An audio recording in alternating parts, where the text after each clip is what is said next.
And we are back. Welcome back to Subjectively Correct, or welcome to if this is your first time. Did you get my burp in there at the start? Yeah, I'm pretty sure. I was like right when you switched over. I think that was the first thing they heard actually. So today I'm Jake from R&R with Jake. This is Caleb from the Final Take. Today we're going to be talking about Peacemaker, Terminalist Dark Wolf, and some breaking news, which we're gonna go right to because I have about a million thoughts on this. I'm gonna share my screen because this is like in the last couple of hours that this broke. Super breaking news here. super. As soon as I remember how to do this, hold on. There we go. Boom. There we go. I'm a genius tech guy. Big tech guy here. Superman 2 has been announced. No, sorry, not Superman 2. All the last year, the whole Peacemaker season 2, the Troll, obviously Supergirl's not the second movie. The DCU launches on July 9th, 2027. The DCU, James Gunn's DCU, is kicking off with Superman Man of Tomorrow. Okay, apparently it's just called Man of Tomorrow. Let's go ahead and change that. Let's call it Superman Man of Tomorrow. Yeah, maybe which should have been the title of Superman. It should have just been called Superman Man of Tomorrow instead of Superman Legacy and then Superman on it. So either way, okay. First off, the Jim Lee art looks awesome. I love this art. I'm glad that they got really Jim Lee to come do it. Jim Lee, I know him mostly from Batman art. He did Batman Hush. That's the main one. This is another one that he sent. This is what Nicholas Holt posted. I really like this one. I don't love the way that one looks, but still, well, you just have bad opinions. Well, I don't like it as much. I don't hate it. I mean, they look a little Asian. That's a little weird, but other than that, I like that. I just love that one, bro. That one looks. I like how big he looks in this one. Yeah. This looks more like Superman. I mean, if they just a little erase right here, get rid of the collar. That's all. That's all they're missing. And maybe tweak up the S a little bit. I mean, but hopefully in the next 2 years they can figure out how to make a good Superman movie. Who knows? I got okay, bruh. I don't think this is coming out on July 9th. No, there's no way they're turning it around. Okay, here's the thing, though. So all these DC film fan accounts, everything, they're like, this is awesome for DC because Batman comes out October 1st, 27th, the Batman Part 2. Bro, I think this is unironic. I think the reason this is being fast-tracked, I think this is it. I think this is James Gunn's last chance. And if it's not yet, it will be. Because, okay. That may sound insane to the person who's like, well, all he's done is Superman, and that was good. First off, it wasn't. But just look at the number. Just looking at it logically.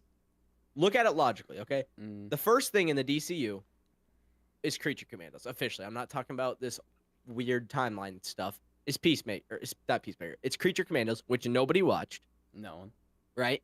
Then Superman, which lost using for this entire thing I'm about to lay out, I'm going to use very pro James Gunn positive DC numbers for it, which just add, if you want the realistic number, you could probably subtract and add about a couple hundreds of M's on this. Superman at its best numbers lost $100 million. Yeah. Best case scenario.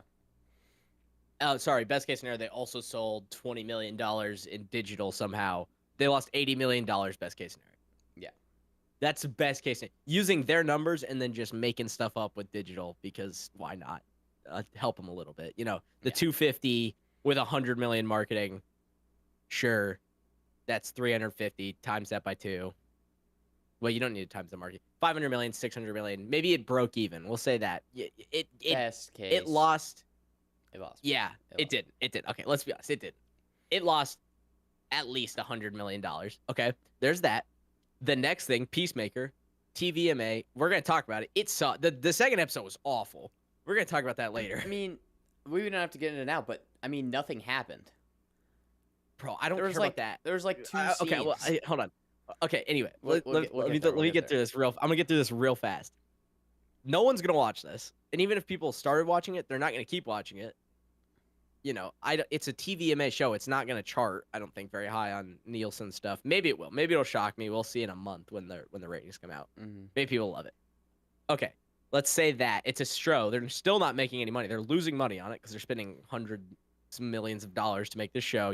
What are you doing? Paying yourself with HBO Max? Like that's not a real thing. Okay, No. what's next? Supergirl, Woman of Tomorrow. Okay, let's use super positive numbers. $450 million, $500 million. That I'll be super positive. It's gonna do $500 million. Yeah, That's super generous. That's beyond best case scenario. It comes out. It's gonna have a horrible opening weekend. I think maybe not horrible. It'd have a mid opening weekend. Not good. It won't have a good opening. I think it'll be mid. I think it'll. I mean, I don't. It's too early to predict. I think fans it's not gonna do that. It's a spinoff. This is being super like. This is how normal people are gonna look at it. Not like anyone who knows the characters are different. It's like it's a spin-off version of the movie that did $600 million. Yeah. Just logically think of that with a far less popular character who was annoying in her one scene in Superman. Yeah. Okay, that's gonna and they're spending similar amounts of money on that movie than in Superman, so it's gonna lose even more hundreds of millions of dollars. Yeah, it's gonna lose way more. Same time frame. Spider-Man, Brand New Day is gonna come out and do super pro James Gunn, pro DC money. Let's say 1.2 billion. Super positive 1 billion.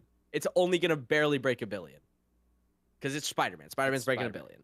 Yeah, it's Okay. Spider-Man, and we haven't had a good superhero movie in a while, and it's Spider-Man. Then what's next? And Lanterns. Lanterns. TVMA. Maybe more positive because Green Lantern's a little more positive than Peacemaker. I think it'll be better than Peacemaker because Green Lanterns are cool, but like hopefully that's good. I mean, it's still a show. You're gonna lose money on it. It's a show. Yeah. Okay. So that comes out. Then Avengers Doomsday that's not releasing, but let's say it's releasing on the date it says. No chance. In December. Still filming by the way. Super positive James Gunn numbers, 1.4 billion because everyone knows it's going to be trashed and sloppy. So it'll only do 1.4. It won't even break 2, which if Avatar that comes out this year breaks 2 billion, so then the Avengers movie's breaking 2 billion. But 1.4, this is super positive, and it sucks. Okay, we'll say it sucks. Then what's next? I think next in the timeline would at that point be Superman, Man of Tomorrow. Mm-hmm. No one's cared about the other DC stuff up to this point.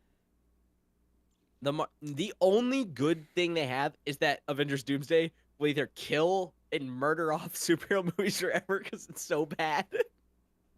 That's like, it's possible. Dude, it's gonna be awful. What's crazy to me is that I have a picture. I gotta see if I have it. Confirming a second Superman movie before you even like. Dog, I'm not done yet because it gets Batman, worse. It gets Wonder Woman. No, hold on. Okay, so let's say Superman does $750 million. That it's still gonna lose money based on how much they're spending. Yeah. All right. Guess what's next? Is Matt Reeves' Batman 2. If the Batman Part 2 does better than Man of Tomorrow, James Gunn's done. Which it will. Will it? I don't know if it will, though. I think it will. I don't know. It's been so long. We'll see. But let's say. Well, think about only thing going for way. James Gunn is if they merge the universes, which I also see likely. But yeah, I think it's. I feel like it's probably gonna happen out of just like a last hope type thing. But I really hope. Think about it this way: like going into the Batman, like fans, I think were excited because dude, watch the trailer. It's the best trailer ever. But there were still so many people that were like, "Oh, it's just Robert Pattinson from Twilight." Look at my camera. Like this is gonna be this is Avengers Doomsday. That's fire. That's what I'm saying. It's gonna kill off superhero movies for good. They're dead. Yeah, but think about like going into the Batman. People weren't. Just generally, a lot of people were not excited about Pattinson Batman, at least like casual people, because they're just like, it's the guy from Twilight. I'm not saying they were like that. It was a more positive. It's a 3-hour movie and it made $700 million. Yeah. And then you've gotten straight slop. Everything else DC. Well, and then they made the Penguin, which was amazing. Yes, but less people watched that because it's a. Bro, it did pretty good. No, it did well, but like, and a lot of casuals. It's and so stuff. I'm saying in general, like, as to like even DC looking at this, because this isn't even me saying this movie's gonna be good, this movie's gonna be bad. DC's gonna be looking at these numbers. Okay, the Batman Part 2, dude, it's gonna be hard for me to say it's gonna make 700 million again, but it's Batman. I feel like it's going to. I think it'll do more than Superman did. Because I don't know. Even if it does, so let's say it does, okay, and then you have Secret Wars coming out. That'll make $1 billion minimum. yeah, somehow. I think it'll do worse than Doomsday, but it'll make $1 billion, and that'll be Marvel's final thing. So now DC is gonna be looking at these numbers. They have Matt Reeves' the Batman, which did $700 million, which at the time was like, that's all right, but it's not $1 billion. It's Batman. We expect $1 billion. But now they look at that and it's like, oh hey, yo, 700 million. I mean, bro. Kevin Feige would murder a small child to have a movie gross $700 million. Yeah. Yeah. And then they have the Penguin, which is nominated for like 1 trillion Emmys and is actually really good and well written. And then they have the Batman 2, which directly beat out Man of Tomorrow in this potential very realistic universe. Yeah. And they made the Batman for pretty cheap. I assume the second one would be cheaper than Superman, that's for sure. And then with James Gunn, you have the Suicide Squad, which lost money. Not his fault directly. They shot themselves in the foot because they released it on HBO Max same day. Peacemaker season 1 and 2, whatever. Maybe sure it's streaming. Maybe they don't care. Superman, which lost money. Supergirl, which lost money. Man of Tomorrow, which maybe will make its money back. Maybe. Which and now because this is, if James Gunn's smart, he's doing this. James Gunn wants Batman from Matt Reeves so that he can make his Batman. Bro, how do you justify making that, saying yeah? You don't. Like, it's ridiculous. That's kind of where I'm at. That's what I'm saying. I don't know what they're thinking with any of what they're doing. It just doesn't make any sense. I feel like, I think that, like, I don't know if they've told James Gunn's his last chance. I think by the time this is coming out, it'll be like, okay, this might be James Gunn's last chance. Yeah, because I mean he still has he still has Lanterns and stuff coming out and Peacemaker, but those things aren't gonna do well.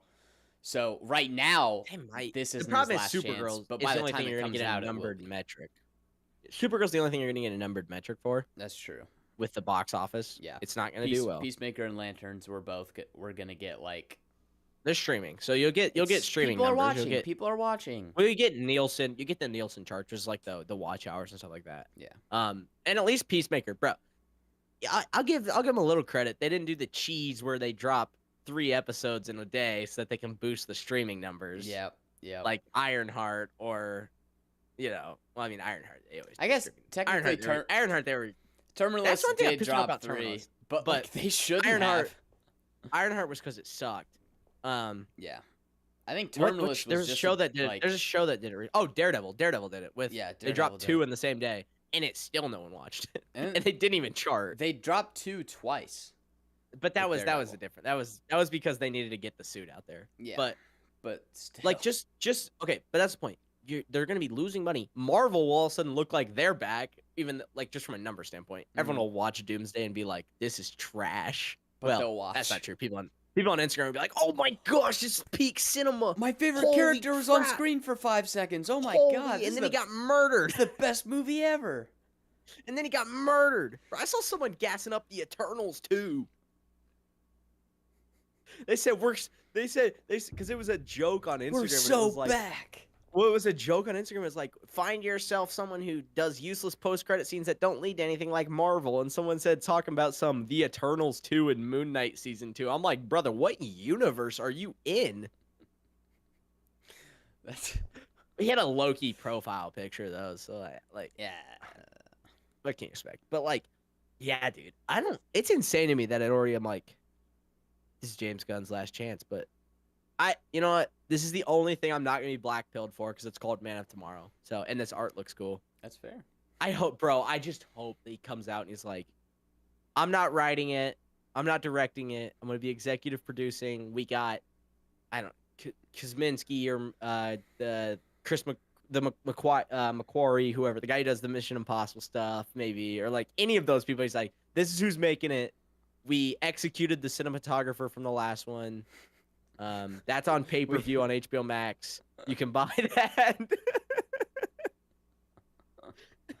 Dude, I think he's gonna direct it though. I genuinely think he will.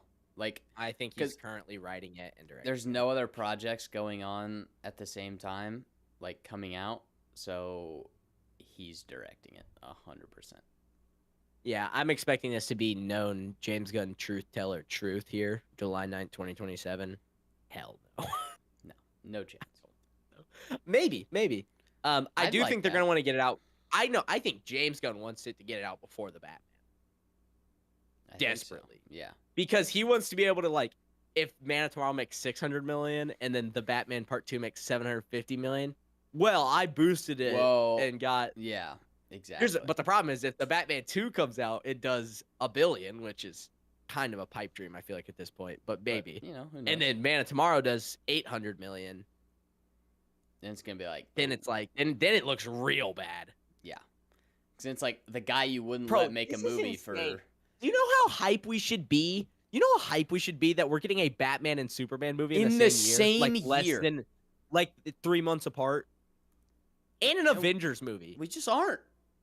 We should be hyped, but I'm black pill doomer minded, bro. 10 years ago, I'd be having a mental... I'd have an aneurysm right now getting the news that we have Superman, Batman, and Avengers in the same year. I'd be having a mental breakdown. Dude. Like, when did you get black pilled? Do you know? Can you track it? Can you trace it back? Because me, I think it was Daredevil, where I just fully, because I was already at the stage where I was like, everything sucks and nothing's gonna be good. But then there was like Superman's coming, and we got Daredevil. Maybe Daredevil will be all right, and then Daredevil just sucked. And I was with Marvel. At that point with Marvel, I was like, the world's over. I'm blowing everybody up in Minecraft. This sucks. And then I was like, but maybe Superman will be good. And then it sucked. And now I'm just turboed black-pilled and nothing's going to be good. Mine was like, for Marvel and DC, I had been kind of like, everything has sucked for a long time. Multiverse of Madness was the first thing. I think the first thing that I was like, this really sucks.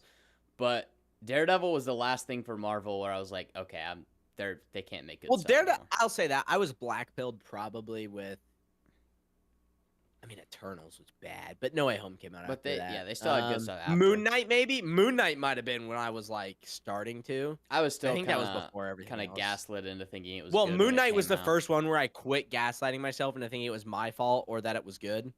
Because, like, with WandaVision, I was like, yeah, maybe I just didn't, maybe it's just not for me by the ending, and the ending just sucked. Yeah, and then... And Falcon Winter Soldier, I was like, no, it would have been good, but they reshot it because of COVID.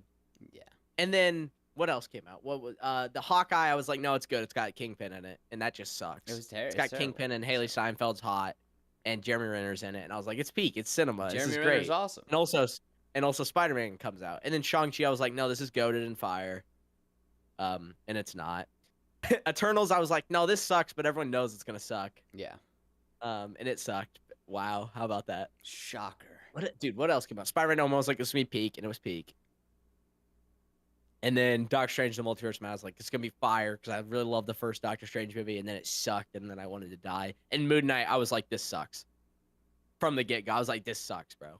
Yeah. And then why do people think this is for DC, I just didn't. And then it just turned into people praising it, just pissed me off because I was like, it's objectively awful with stuff. Loki was a big one. Although Loki, I didn't even watch season 2, and everyone was just glazing season 2. And I was like, bro, I don't care. There's no way it's good. I don't care. Yeah.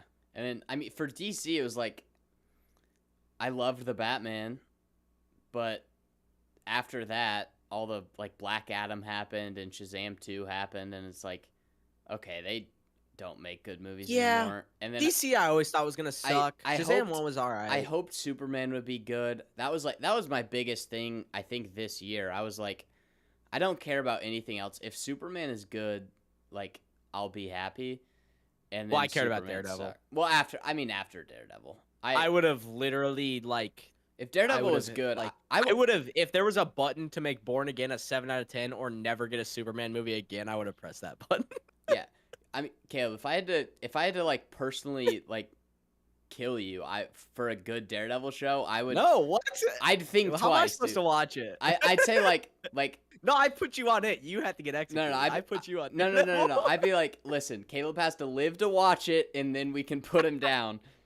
But we It's get gotta good be. Daredevil. It better be the best season ever, and it can't end on a cliffhanger if I have to get executed. That's fair. There will be stipulations, but I'd at least consider making the deal. That would be fire, because then I wouldn't have to watch Doomsday. That's true. See, I'm looking out for you and Superman 2. So, dude, this is the only thing I'm not black. I'm just back on it, bro. I'm just gonna be like, no, this movie's gonna be fire. I'm just gonna do it. I'm just gonna gaslight. I'm just gonna gaslight bro, myself. It's called Man of Tomorrow. It's gonna be good. They're finally listening. My only hope is that it's James Gunn's last chance, and maybe because of that they'll lock in and make a good movie. But I think they wanted to make a good movie with the first Superman, and they didn't. They thought Superman was a good movie. Is the thing. It's like they think Peacemaker's good, bro. Bro. Oh my gosh. Okay, can we switch? Okay, can we talk about Peacemaker? We're gonna fly through these other couple things. We'll get to that in a second. First thing, just because we're talking about Superman, I did just want to point this out. F1, this is mind blowing to me. F1 passed Superman in the box office. Yeah. Worldwide. It's insane. It came out before. And just look at, I mean, they've almost traded here. Americans, you suck, bro. Go watch the movie. It's still in theaters. I hate so you all. Good, bro. F1's this amazing. This country's trash. Bro, Colton Herta just signed a test driver seat for Cadillac for F1 next year, right? He's an IndyCar driver. He's an American. Go watch it. It's an F1. It's an American movie. I hate everyone. Go watch this movie. It's better than whatever trash what are you watching? What are you watching? A Minecraft movie, Jurassic World dinosaur. Oh, wait, hold on. Those are wrong numbers. Yeah, bro. Bro, I mean, look at it. All these movies, everything here, this is all doing better than F1. F1's better than all these movies. Yeah. $352 million worth of people watch Superman. Go watch F1. This is why people think that these movies are good, because they don't watch good movies. Mm-hmm. People think Thor's bad. Thor's great. Thor 1? I'm so... I've been having a crisis, because I'm like, I think it was Invincible mainly, too, where I was just like, bro, this is so bad. Is it me at this point? Like, I was doing the gaslighting thing. I was like, bro, maybe I'm just too black-pilled, and everything before sucked, too, or everything was fire, and everything's still fire, and it's my fault. So I rewatched Iron Man for the Ironheart thing.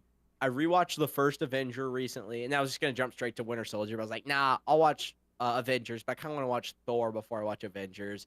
Obviously, the variety ranking, which put Thor at 40th, was another reason. Abysmal. And bro, the first Avenger's amazing. The cast on the first Avenger, it's like, so good. You'll never get a cast like that again in Marvel. No. It's amazing. It's even too fast at times. I wish it slowed down a bit more. That's true.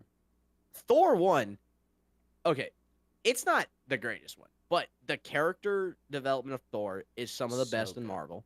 In that movie, the trio between Thor, Loki, and Odin is really good in that movie. Eric Selvig's whole thing is very compelling as well. Mm-hmm. Jane Foster's kind of whatever. I don't know. She's not that interesting, but it's funny. She can't drive because she's a woman. She keeps hitting things. I don't know if that was the reason why, but she ran over Thor twice and then almost drove off she almost drove off the road when there was nothing coming at her. It's a pretty consistent through line.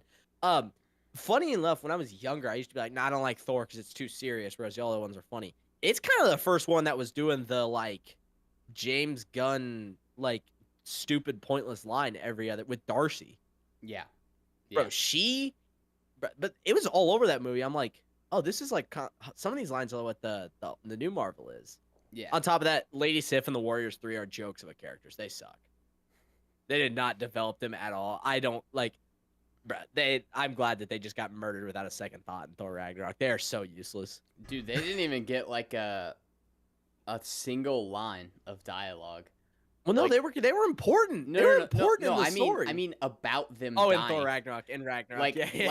Like Thor wasn't like, oh man, I really miss my dead friends. Because that's the only thing I didn't love about it when I rewatched it was like they're kind of an important part to the movie and they suck. They don't really do There's no development. Well, they show up because they need to. Mm-hmm.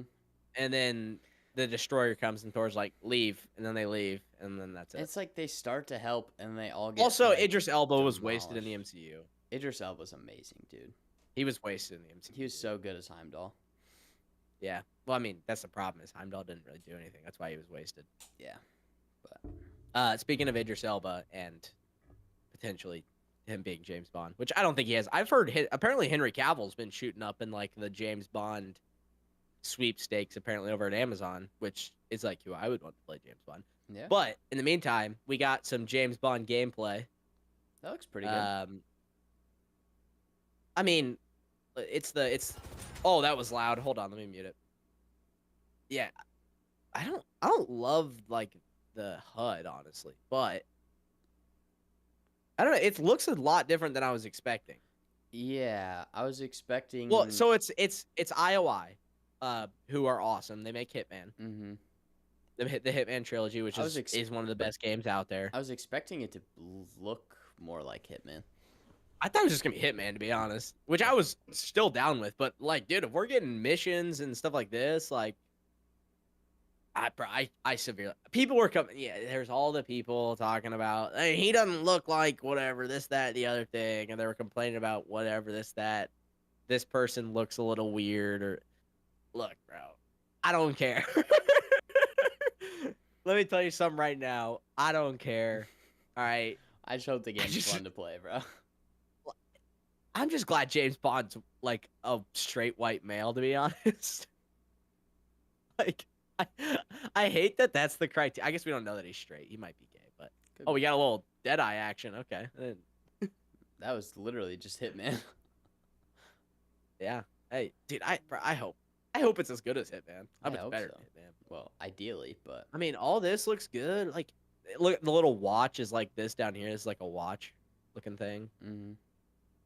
I mean, I don't know about this. This looks a little funky.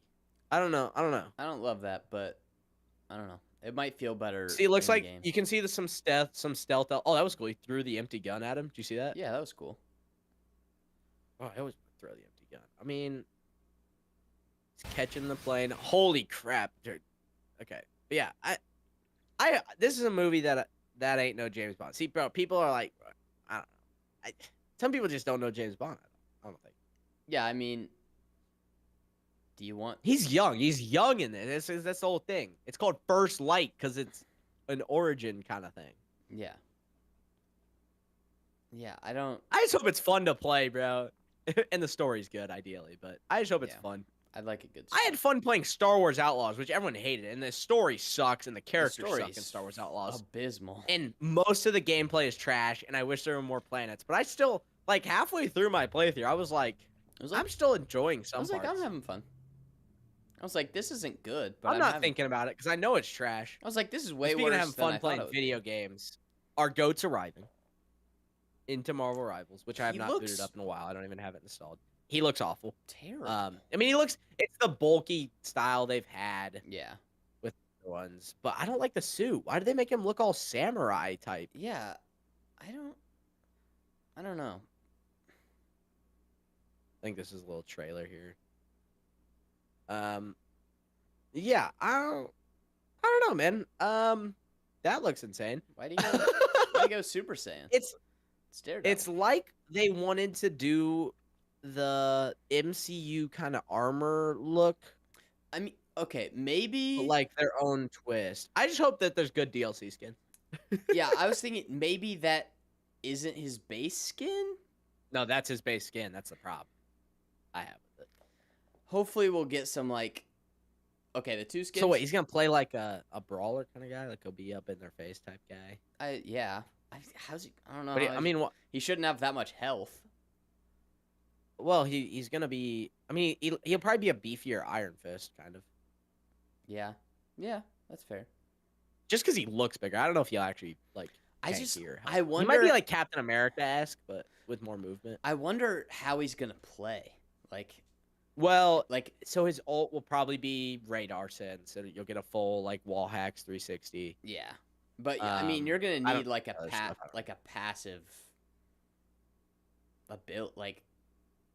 a passive detection ability. I'd imagine some kind of acrobatic thing, probably. Yeah. I don't know that I'll get like a double jump, but maybe like I would give him a double. I mean, if they're not staying, I would give him a double jump. either that or like a wall jump or something like that. But hey, I'll actually download the game back again and maybe play it if they had Daredevil. Yeah. And then I'll be racing you to insta lock him. So. Yeah, no, I will insta lock every time. And then I'll just jump back on Moon Knight. So. Or Punisher. Or we can run Daredevil. I was really Punisher. good when I played with Punisher. Yeah, we can just trade back and forth. They'll probably have a duo. They'll probably have a duo. They probably will. I hope. Dude, that'd be so sick. They could do like Daredevil, Punisher, Iron Fist. Like the Defenders thing. Like yeah. I don't know. I think they were adding other people, but I'm gonna be honest. I don't care. I don't care about the other people. I guess it's a different. I've been waiting for them to add Daredevil, so I just hope they release a fire suit so I don't have to wear this one. All right. Yeah. That's all for the brief news catch up. I don't think there was anything else other than Bella Ramsey telling people not to watch. Yeah, that was so funny. Last host. Don't watch my show, guys. I'm okay. The funniest part about it was that she told people to play the game instead. Yeah, it's like, and it's like people aren't watching the show because they hated the game it was based on, dummy. And you're ugly. That doesn't help either. You're one of the ugliest humans ever. I'm sorry, bro. I'm not even saying that to be mean. Like, it's genuine. I knew it was gonna be trash because they were adapting a horrible game for the second season, but I was still gonna watch it. And then just the trailers started coming out, and I just kept seeing Bella, and I was just like, "Bro, she's too ugly. I can't do it." It's just, okay. So the thing is, pretending. Did you play the second game? No, I don't think so. I started it, and then I was like, "I'm just not gonna do this." Yeah, it's one of the most like divisive games in history. It's insane. Yeah, it's just like. Well, I mean, we know something. Devin, our boy Devin, thinks it's better than the first one. Devin, bro, but he's also an idiot. So he's a dunce. I love the guy, but goodness gracious, he's not very smart. He likes. I wonder what he thinks of the most recent piece. Yo, he probably didn't like it as much because the orgy was over. But no, don't worry, there's still plenty of freaking. Yeah, there were still naked people all over his house. No. But we'll get there.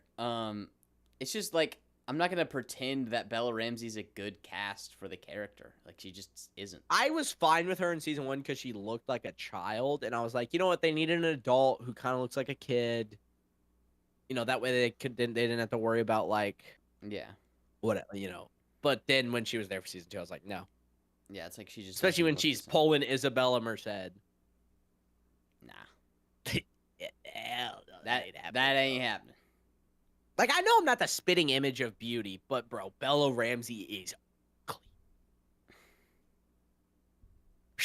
Like, it's so I can't stand her face. I just can't. Like, there's never been any other person I can even think of in movies where I see their face and I'm like, I can't do it. I can't do it. Yeah. She looks like melted ice cream. It's the potato meme, and then the does that I'm gonna be a dad in and of itself. I'm gonna be a dad. What? How was she in Game of Thrones? She was fine. Actually, what also helps that you could be inbred. That's kind of I was just about to say. So the thing, exactly. the thing with Game of Thrones is she's playing like a 9-year-old, I think, who's in charge of an island in the north. So it's like hard people in like hard ass times. Inbred. Where inbreeding is like it's not, and even they're still like you're pretty ugly. Yeah, and then she's like a small child, so it's not like you're like that kid's ugly. It's just a child who. I mean, I did that the last season was. And I mean, she acted well, so it was like that. I mean, honestly, that was probably her best acting ever. Was Game of Thrones, and it. I mean, it wasn't amazing. She was just being a child. I don't know. Nothing. I don't think she's been in anything. I don't know, but I don't think she's gonna be in anything else, dude. She's barely in season 3, which is funny because she's like, "Don't watch it, then." It's like, yeah, just screw over all your co-stars, dumbass. Just go play the game instead. No, that's the whole point. That's why no one's watching it. That's why they aren't watching it, because the game's terrible. But go watch Peacemaker instead. Yeah, speaking of Peacemaker, episode 2 is out, and it's abysmal ass. I have a question. Did you watch the post-credit scene? What was it? It was more of Flurry talking to John Economos. I don't know what it was because I closed out because I was gonna go watch something on YouTube to not want to end my life, and then I was like, oh crap, I better watch the post-credit scene. Opened it back up, and I have this stupid Apple TV remote that like is like touchscreen only, and I was trying to skip through the credits, and I saw it was that dude. I rolled my eyes and I tried to start it there, and then it just like reset and it didn't skip the credits, and I was like, I'm not wasting my time to listen to this dude talk more, and I just turned it off. I'm pretty sure I did, but I was checked out. I honestly don't remember what it was. And Bro, the dialogue was so bad in this episode. Yeah, and the way I did it, I made myself watch Peacemaker before I could watch Terminalist Dark Wolf episode 4, so that I would have to watch Peacemaker, and then I could reward myself. I with watched Terminalist. I watched Peacemaker yesterday, and then I watched Terminalist this morning. Yeah, so bro, Terminalist is so good. Bro, but we gotta get through. We gotta talk through Peacemaker, bro. I mean, so Dude. My thing is like both episodes, like what 3 things have happened. There's no A plot. We were complaining there was no B plot in the first episode. There's no A plot. What's There's the A no plot. He killed his brother. That was supposed to be like the main thing. Is like, or not his brother. Sorry, No, he killed himself. He killed himself, and then they don't do anything with that in this episode. Oh, I thought it was gonna be like, oh, he's taking his place. Yeah, and then it was like, no, he's not doing that till the next episode. Yeah, it's like he just killed him. Maybe. the entire at this point, the entire episode, he cleaned up the body. Dude, and they had a party. The body cleaned up, and it was like 35 minutes in. I was like, what is going on? I was like, that should have been a 2-minute sequence. That should have been the opening. Why are there still naked people in his house? Why do they keep showing it? What is going on? Yeah, I mean, nothing happened in the episode. And then Flurry shows up, the new worst character in ever. He's up there with Fiddle Faddle guy. Oh my God. This dude, bro, like, okay. If I made a video about it, I don't at the top, bro, you gotta stop taking it seriously. It's a comic book show. You just gotta, it's goofy. Bro, I just watched Thor. I just watched the first Avenger. Holy audio peak, dude. I know, bro. That's because I yelled in my mic, shut up. And I'm like halfway through Avengers, bro. Stop telling me not to think about it. That's stupid. Go watch Silver Surfer's TikToks, bro. Or not Silver Surfers. Subway Surfers TikToks, bro. And Family Guy clips, okay? Stop watching long-form content. If your serious response is, bro, just don't even think about it, bro. You don't like story. You like gore. You like nudity. You're weird. Stop watching stuff. Stop. Get help. Yeah. You like going, bro, and I'll be honest, I laughed at a couple of things. If I rewatch it, I'm not gonna laugh once. Yeah. All of these jokes are somewhat, bro. The owl conversation in the first episode, I was like, this is useless. Why does this scene happen? This is the worst dialogue ever. And then it was outdone by every single scene that they kept cutting back to with Flurry and Economos. Dude, talking about some bird blindness. What are we doing? And then that has enough. It has no effect on the plot. When we said, at least with Terminalist, every dialogue affects the plot. We should have specified more. Every dialogue realistic impacts the plot in a way that's not stupid. Yeah. He has bird blindness. What? That's not real. Hold on, let me look it up. Let me make sure, because there's gonna be a James Gunn, bro. Well, actually, there is 27 people in the world suffer from bird illness. Like, bro, no, yeah, not an elite operator. He's supposed to be an elite operator for Argus, bro. It's just so dumb. Every single scene with him in it, and honestly, to me, this entire episode, so felt like it was written by a. Go ahead. For those actually people, bird blindness is a real thing. Well, actually. I think they just don't know the difference between the birds. Well, actually. How does that work? That literally doesn't, as a concept, that literally does not make sense. Actually. Well, you're just not media literate. I will dispute actual bird blindness scientists about this just with raw common sense because that's not a real thing. That's stupid. Bird blindness is not real. If you have bird blindness, I'm going to punch you in the face until you don't have bird blindness. That's the dumbest thing I've ever heard in my life. But every scene with him in it feels like it was written by a 14-year-old boy who got handed a piece of paper with like 4 bullet points of like, okay, these are the 4 things that have to happen this episode. Write it. You're insulting children right now. And a 14-year-old, okay, a 14-year-old Dude, who got hit by a train. A 14-year-old with passing knowledge of superheroes, if they said, hey, what 3 things are you going to do when you're starting the DC, is going to tell you a Superman movie, a Batman movie, and a Flash movie. Yeah. You know what James Gunn did? Creature Commandos, Superman, and Peacemaker Season 2. And Supergirl. You're insulting 14-year-old boys right now. That's true. Even you're stupid insulting mentally ill 14-year-old boys right now. Yeah. What is this writing? How is this so bad? Okay, James Gunn's not a bad writer. He's not. He's proven that he's not. Well, okay, at this point he is. We're reaching a point. Last 2 things he's wrote sucked straight major balls. Major balls?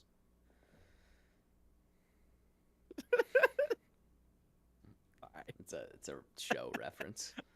It's all right, bro. It's a reference. Okay, but like, I know there's probably people on the internet glazing this, defending it. It's not good. This sucked. It's like terrible. There wasn't a single episode in the first season of Peacemaker I was like, that sucked. Every scene of that stuff. And some of the stuff, dude, it all blurred together. I was so pissed off at how I've learned, thanks to you, that the main thing I hate with shows and movies is when they waste my time to an extreme extent. Yeah. I can thank you for this because of Invincible, where it feels like every other scene is wasting my time. And this did it to an extreme where I'm sitting here and I'm like, why do we keep cutting back to these guys? This conversation is pointless. Because outside of the bird blindness conversation, nothing else mattered. No. And it's stupid. So what? It's a joke where he's going to get a call from the lady and he's like, of everything, we don't trust economists. Of everything that happened in the episode, as far as plot ramifications, bird blindness had the biggest plot ramifications of anything that happened in that episode. Bird blindness. No, it's also okay. Bird blindness. Anyone who's like, no, that was hilarious. Are you shitting me? Anyone who's like, that was hilarious. You don't understand comedy. Sure, maybe I'm an idiot. The characters every character has completely regressed from season 1. Yeah. The whole point of season 1, okay, shut up. You haven't seen it, bro. Shut up. Harcourt is like, Chris, you're a dummy, goofball, super nerdo. I don't like you. And then it's like, through the whole season, she warms up to him, and in the end, they're holding hands. And it's like, and now, episode 2, she's like, Chris, you're a dummy weirdo, and I'm nothing like you because you're a super major weirdo, and I'm only a little bit of a weirdo. Major weirdo. and it's like, his whole storyline was like, man, I really care what people think about me, and I want to do this, that, and the other thing. Okay, and now maybe I'm not sure that that's the right way, and now I'm a hero at the end, but I'm still like kind of my own quirky autistic self. Mm-hmm. And now it's like, man, I don't know if I want to do that sort of thing. And he's regressed completely. Yeah. He's regressed. Harcourt's regressed. Adebayo is useless, whereas she actually served a point in the first season. John Economos is useless, and he actually served a point in the first season. Freaking Frank Grillo is okay, but he's been in nothing. And it's like, his whole thing is referencing a movie from a different universe that somehow is important. And then they show scenes from that movie in this episode. Dude, what are we doing? Like, that's the DCU officially launches July 9th, 2027 with Superman. Bro, it's so dumb, bro. The only reason I like somewhat enjoy it is like finally the crew from the first season, the 11th Street Kids or whatever, is like they were all back together, which is what I liked about the first season. I liked their group dynamic, which is impressive because I should hate them based off every other writing that's existed where it's like every side character sucks. Mm-hmm. James Gunn did a pretty good job writing the side characters in that show, the first season, and it was like they all work when they're together. They don't work separately.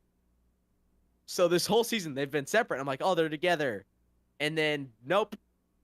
Because we got to cut back to this dude. And then Eagly is murdering people who are supposed to be competent elite. The only thing that got laughed at multiple times when he called the chick titties.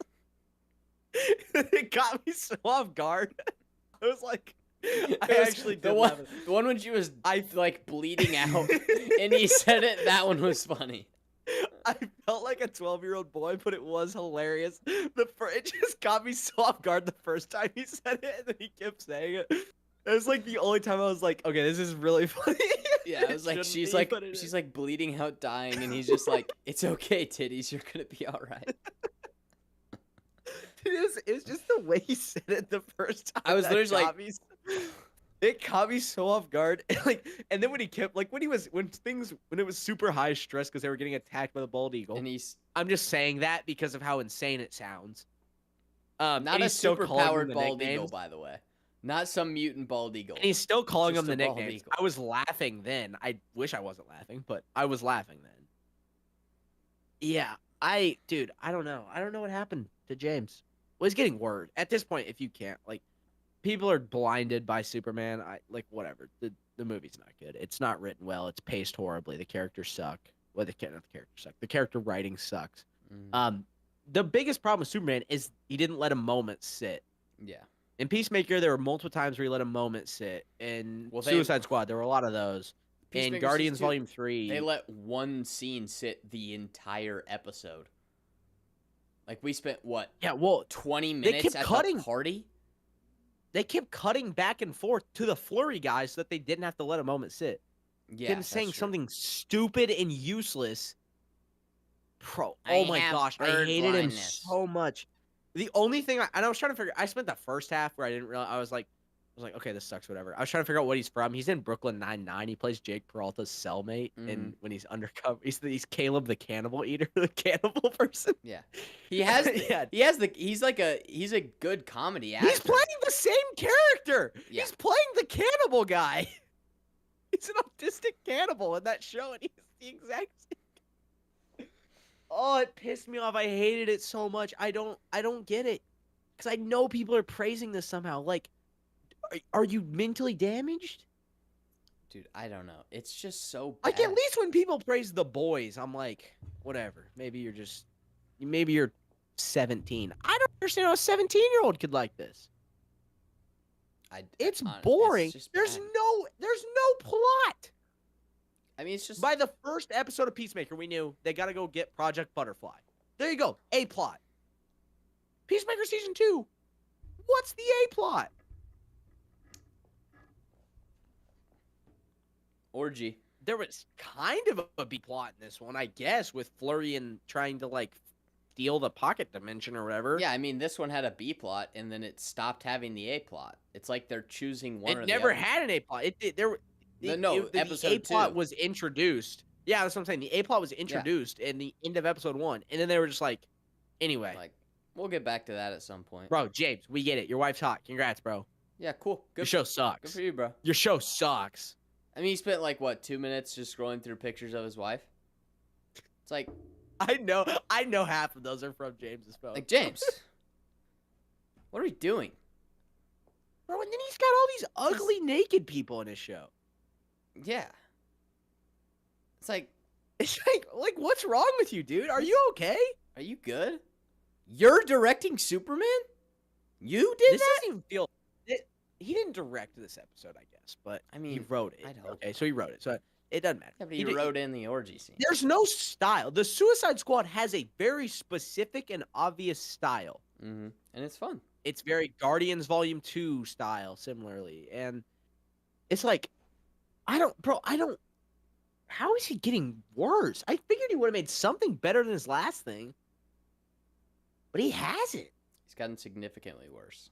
I'm just trying, only thing you could argue, I guess, is Guardians 3 over the Suicide Squad and Peacemaker.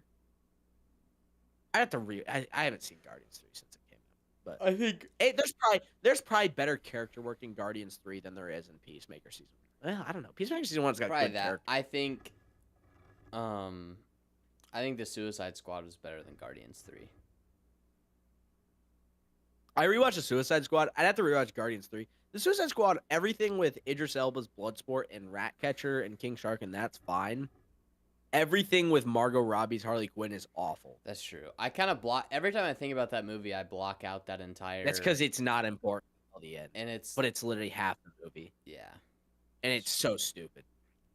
But Idris Elba's great in it, and his character arc's good. Yeah, Idris Elba's amazing. Idris Elba's great. Wow. Okay. Grass is green. Yeah, like cool, bro. Cool, bro. Yeah, we get it. You're handsome and you're a good actor. We get you're handsome, you're and talented, you're rich. We get it, bro. Right, and you're inside, and you got put in Cyberpunk after it was already fixed. Okay, like, wow, cool. Bro, we get it. You can call. Stop, please.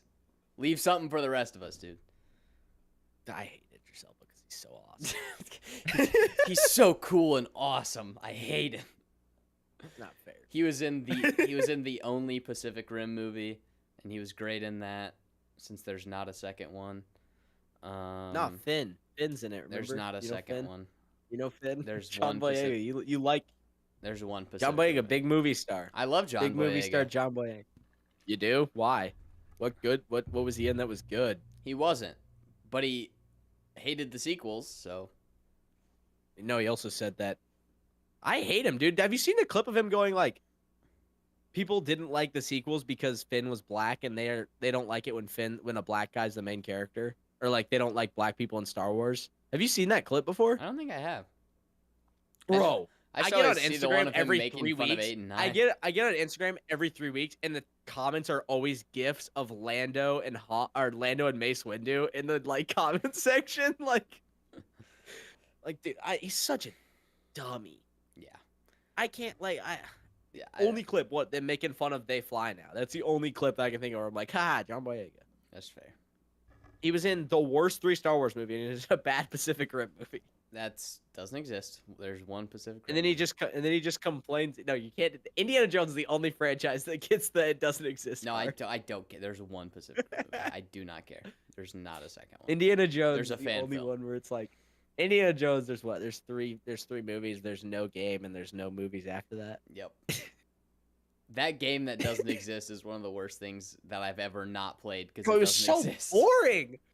It's so boring. I literally just kept waiting for stuff to happen, and I was like, I was in the Vatican, and they were like, "You need money," and I'm like, "What's going on? I can't find money. This sucks." I was literally just like, "Am I just stuck here the whole time doing nothing? Like, nothing's happening." You might have breaking news. I'm not sure. Hold on.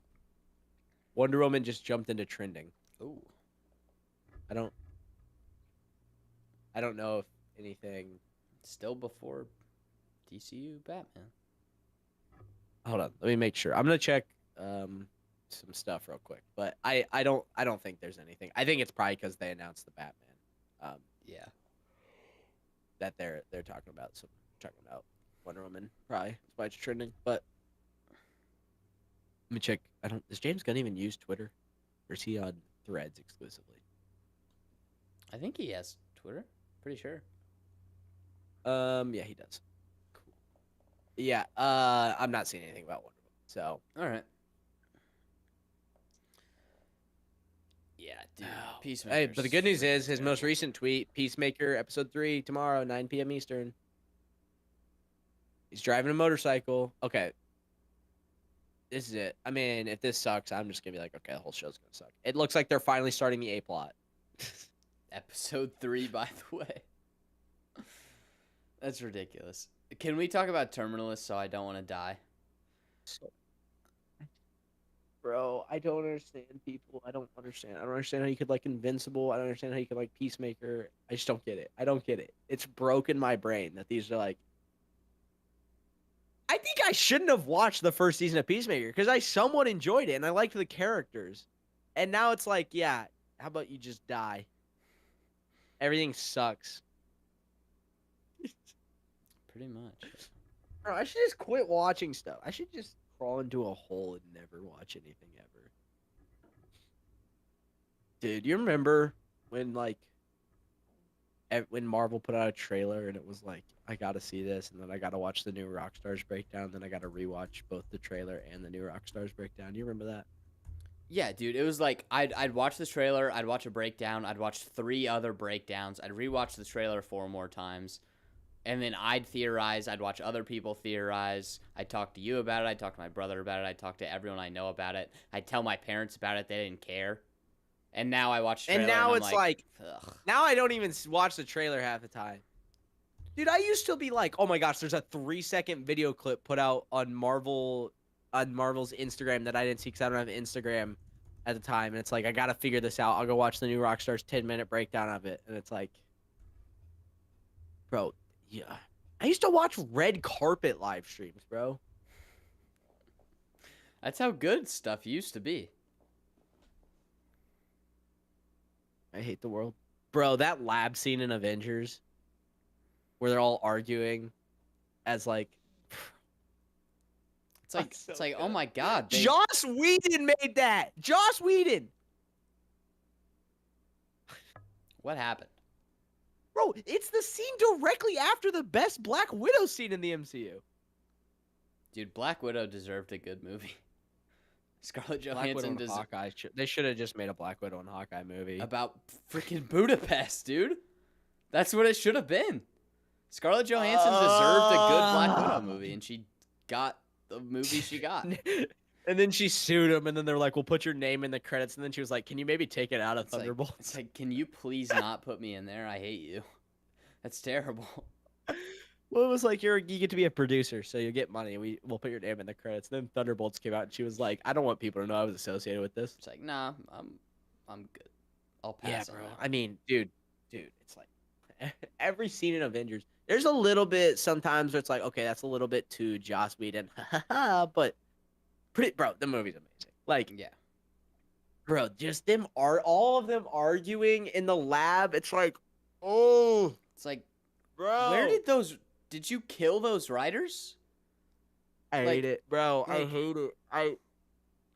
It's so good. I hate it. Bro, I'll probably rewatch Iron Man 3 next, and I'll be like, holy crap, this is amazing. Dude, when I watched Iron Man 3, like, the first few times when I was younger, I was like, this sucks. It sucks. The movie sucks, but the character work for The character work is amazing. everything else in the movie's trash. Yeah. The character The work plot is garbage. phenomenal. Actually, that's not true. The plot gets garbage when the Mandarin isn't the Mandarin. Yes. If they had just had Ben Kingsley be the Mandarin, It would've been actually the awesome. Mandarin, it would have been pretty good. Yeah, it would have been really cool. Because his voice when he was actually the Mandarin and not Trevor. And you'll never see me coming. Bro, chills. Bro, all It's the peak. scenes were so good, bro. The threat scenes on the TV, it was like, oh Bro. shoot, this is a bad Like, guy. yo, bro. Like, this dude is evil. President Ellis, there's one thing you don't know. It's like, bro, It's like, oh yes, yo, the Mandarin. this And then it's like, oh hey, Trevor Slattery. My name's Trevor. I'm drunk. And then you got freaking Aldrich Killian. I am the Mandarin. Oh, I movie wish the rest of it sucks. didn't suck. Bro, the plane scene is so good. Yeah, the plane scene's fire. Can we talk about the Superman Returns plane scene? I tried to watch it. It's way too shaky. I don't care. Shaky cam's the worst thing to happen in movies. Bro. Jake Cam is abysmal. It looks terrible. It's never Bro, looked the Jason Bourne movies look like trash. I'm sorry. They look like trash. When the action scenes are awful in the good. Actually, Jason I Bourne haven't movies. watched those in a long time, so that might be true. But I The I fight, love it's Jason just Bourne. everything else in the movies are great. It's when they get super hand-to-hand combat, 30 million cuts. Yeah. John Wick saved everybody. John Wick was so good. And by good, I mean the fights were good. All right. Okay. Can we Are we done with Peacemaker? can we talk about I think Terminalist so we're I done. can be happy again? Yeah, we got an intro. There was an intro because we Oh got my God, the episode 2, intro- 3, and 4. The intro's so I fire. was so The glad. intro's I was so good. happy that there was an intro. It's fire. And it's a banger intro. It's a great intro. They didn't do It's anything not as crazy. good as It's not as No. good as Terminal. Terminalist, one of the best. intros But of all it's a better song than Terminal. Like I actually listened to Simple Man by River Comey instead of Trigger by Mississippi River. Because Trigger by Mississippi River, I ain't listening to it because I ain't on my way to go kill somebody. Yeah. But that song is way better for the intro of Terminalist. Yeah. Yeah.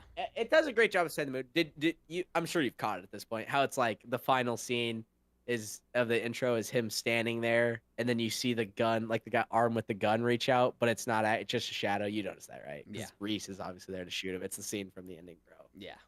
Oh, it's a great intro. It's a I like it. great intro, dude. I like it. It gets Yeah, it ain't top. It's not top of the list, but I'm like, it's solid. I don't know It's a why good they didn't put it in intro. episode 1. It pissed me off that it's not in episode 1. Yeah, I really don't know. You can't do that to me, bro. Episode 1's weird. I don't know if they filmed it later, but it's got a lot of important plot. It's super weird. So I've seen all episodes twice now. And they don't get worse when you rewatch them, which is good. Yeah. I didn't love this most recent episode. I didn't hate it, but episode 4, it's probably my least favorite one of the season so far. I would agree. But it's still not bad. It's like It was it's just still my least good. favorite one so far. Yeah, it's It's still solid. it was the least awesome of the 4 episodes. I'm having trouble figuring out what's going on with the Iranian the diplomat guy who's in Geneva. You know what I'm talking about? Yeah. I don't know. It was a birthday party in this episode. Yeah. I'm having trouble that figuring was- out what's going on. That was kind of weird. I don't know, like, I'm assuming one of those guys How- is gonna be the shepherd yeah, who's like the informant. I feel like that's the only. They're weird. So it seems like one of them is doing diplomacy, but he's actually working directly with like the terrorism element. It's just hard to follow. I think the brother might be the shepherd, but they could also be trying to like subvert, and Yeah. the now senator everything's is kind actually of the open. shepherd and the brother's not. So I don't know. Everything's kind of open because there was a big twist at the end of episode 4. Yeah, and With which I'm pissed at, bro. I'm so Lisa. mad. I was about to have. I had a bear trap moment, and whoosh, the bear trap. I couldn't. I don't even remember. I think I know which scene it was. There's 2 scenes, and I don't know which one it was that tipped me off. Something about the way one of the scenes was shot with Eliza, I was like, oh, something's up here. Something's fishy. It was either the opening scene where they're discussing the plan or whatever, and she's like so hard stuck on the plan, and then they cut to Ben, and he's kind of looking at her like this.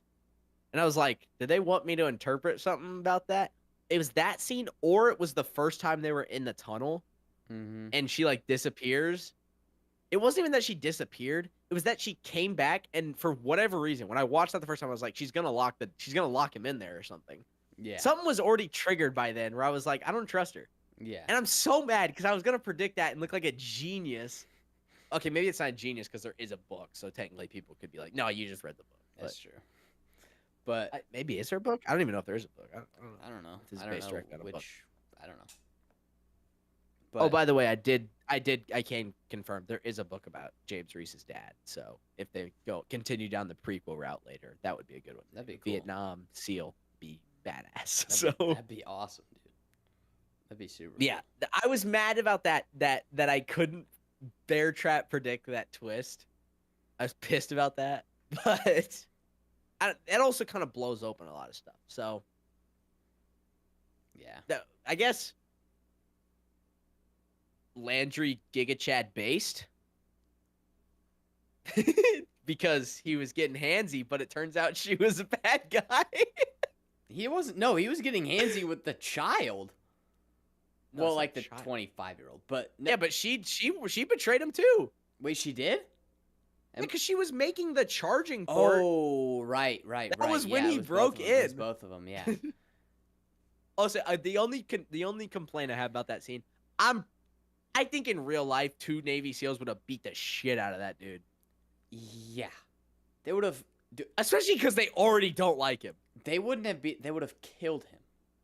I don't think they would have killed him. I think they would have They beat wouldn't the have killed snot him. out of him. They in that would hallway. have beat the. I also shit out think of him. Hastings would have been the first one to beat the snot out of him. Oh my god! Which Hastings is the one who like lets him walk by, Hastings would have. and it's kind of like, beat the and Ben brakes like off looks of him. at him like we should beat him up, and Hastings is like, nah, let it go. I don't know. That's It's the only like- thing where I watched. I was kind of like, It's like he just I feel groped like- your team member,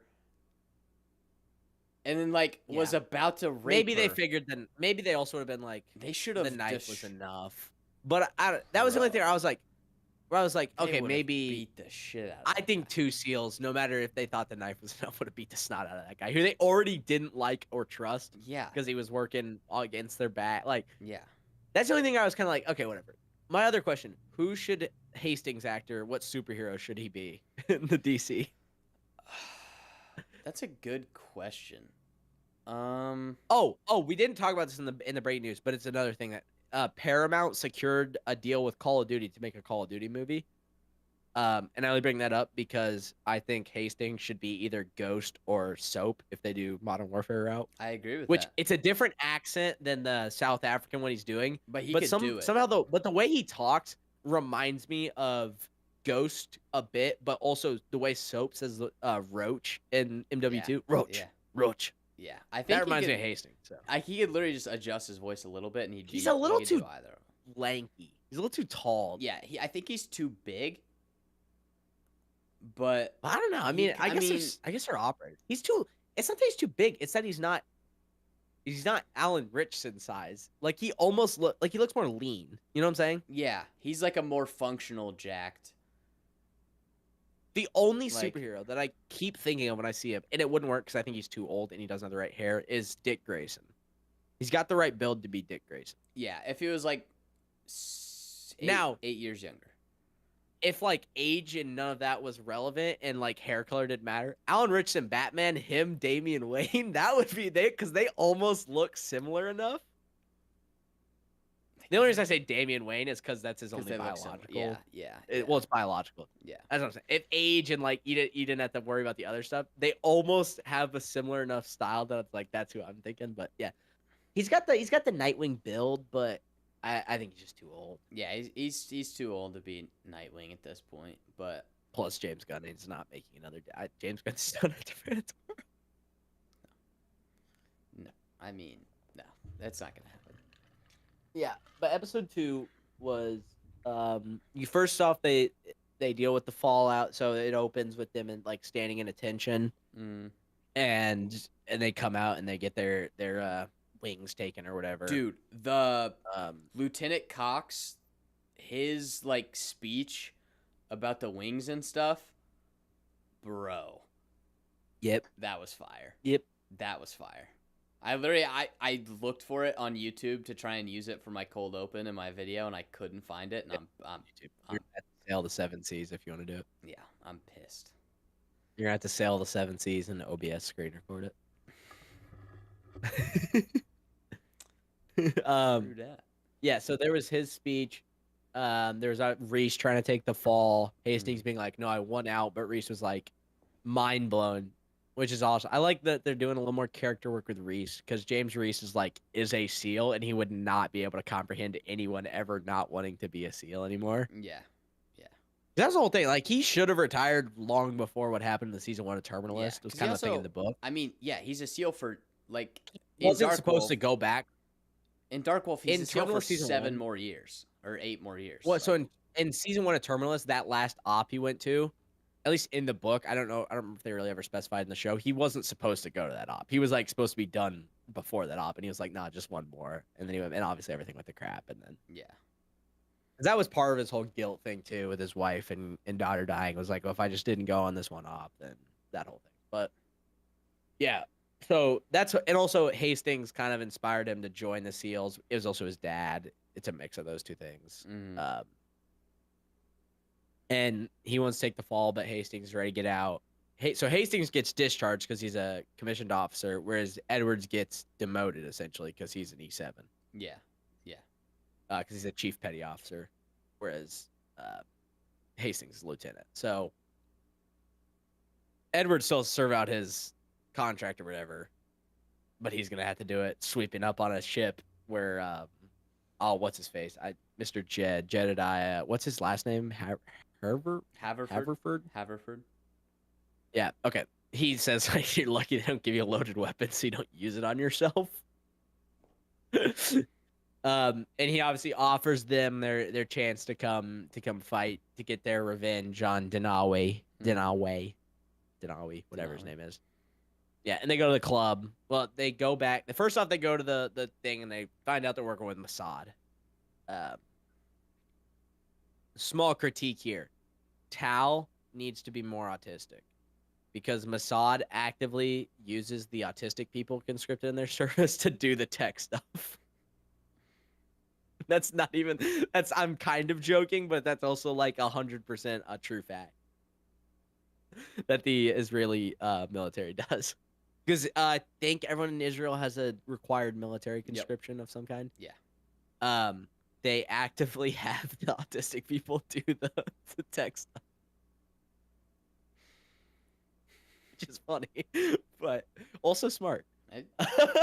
Pretty smart. But she's there and she gives them new IDs and all that. I'm doing this off memory right now. And they talk about their hit on Danawe.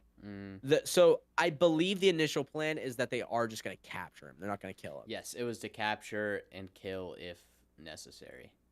And then yes, so they get their guns. Their I can't remember the exact name of the gun. They call the them 9mm. guns, well, what they call it isn't the actual name. I know it because after that, remember the healthcare assassinate? The healthcare CEO got assassinated. People thought that the dude was using that gun. Yeah, but he was actually just a dipshit and didn't have a Nielsen device on his gun. But you need one if you're gonna use a suppressor. That whole thing. Yeah.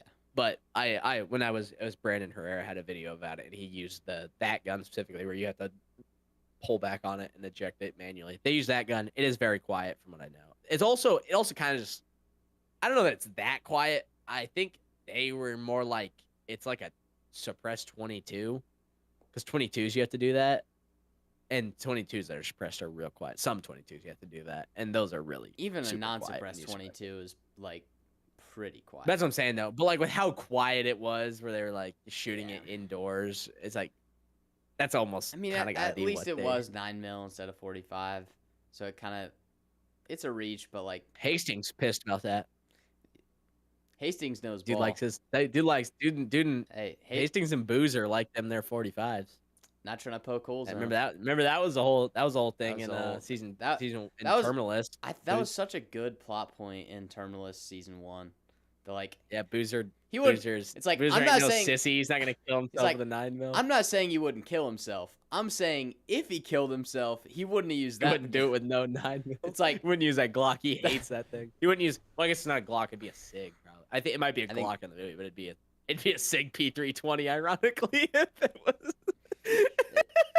Uh-oh. Terminalist gets real weird. He's like, well, in fairness, he didn't pull the trigger. He just dropped the gun. It just slightly jarred the slide a bit and went up. Allegedly. He barely touched the gun and it Allegedly. We're talking about the Wig Wower. No. T320. We're not talking. It's not a real thing. Not a real thing. I can't cite let me cite the Amazon discretion. Although these may seem based on real events, this is a work of fiction. I wonder if that's because we're dealing with Mossad and Iran right now. Yeah, that's definitely what it is. I mean, it's that, and then going back to like why that discretion was on the. I mean, even just in general, like they're dealing with foreign conflict, and it's like finicky. Yeah, but they don't. But they don't do that normally if they're dealing with terrorism. There had to be something, because like I said on the last episode where we talked about episode 1, the only other time I've seen that discretion was before the final episode of The Boys season 4, where they were going to assassinate a president a day after Trump got shot. Like, that was the only one. So it's like, to me, I think it's just because they're dealing with Mossad and Iran. They were like, we got to put so that people don't get mad at us or whatever. Yeah. Which, in fairness, they made the Israelis evil in this. They did. It turned bad. I don't know. Maybe they're not evil. They haven't. They obviously got to explore more of that. Yeah, I mean, we're definitely gonna get a like. I mean, in Terminalist, we're gonna get like an arc like that probably. Well, no, he's dead. So Terminalist season 1's not canon because Ben Edwards died at the end of episode 4. He got shot. It's not canon. Season 1 is not canon. Or hold on, maybe it's like DC. Parts of it are canon. Only the parts referenced, but if you assume the whole thing, you're an idiot. Yeah, no. And it's your fault. It's your fault, not the studio. Or he's alive. Take your pick. I'm just saying, I thought that was a little dumb how like the cliffhanger's like, Oh, he's dead.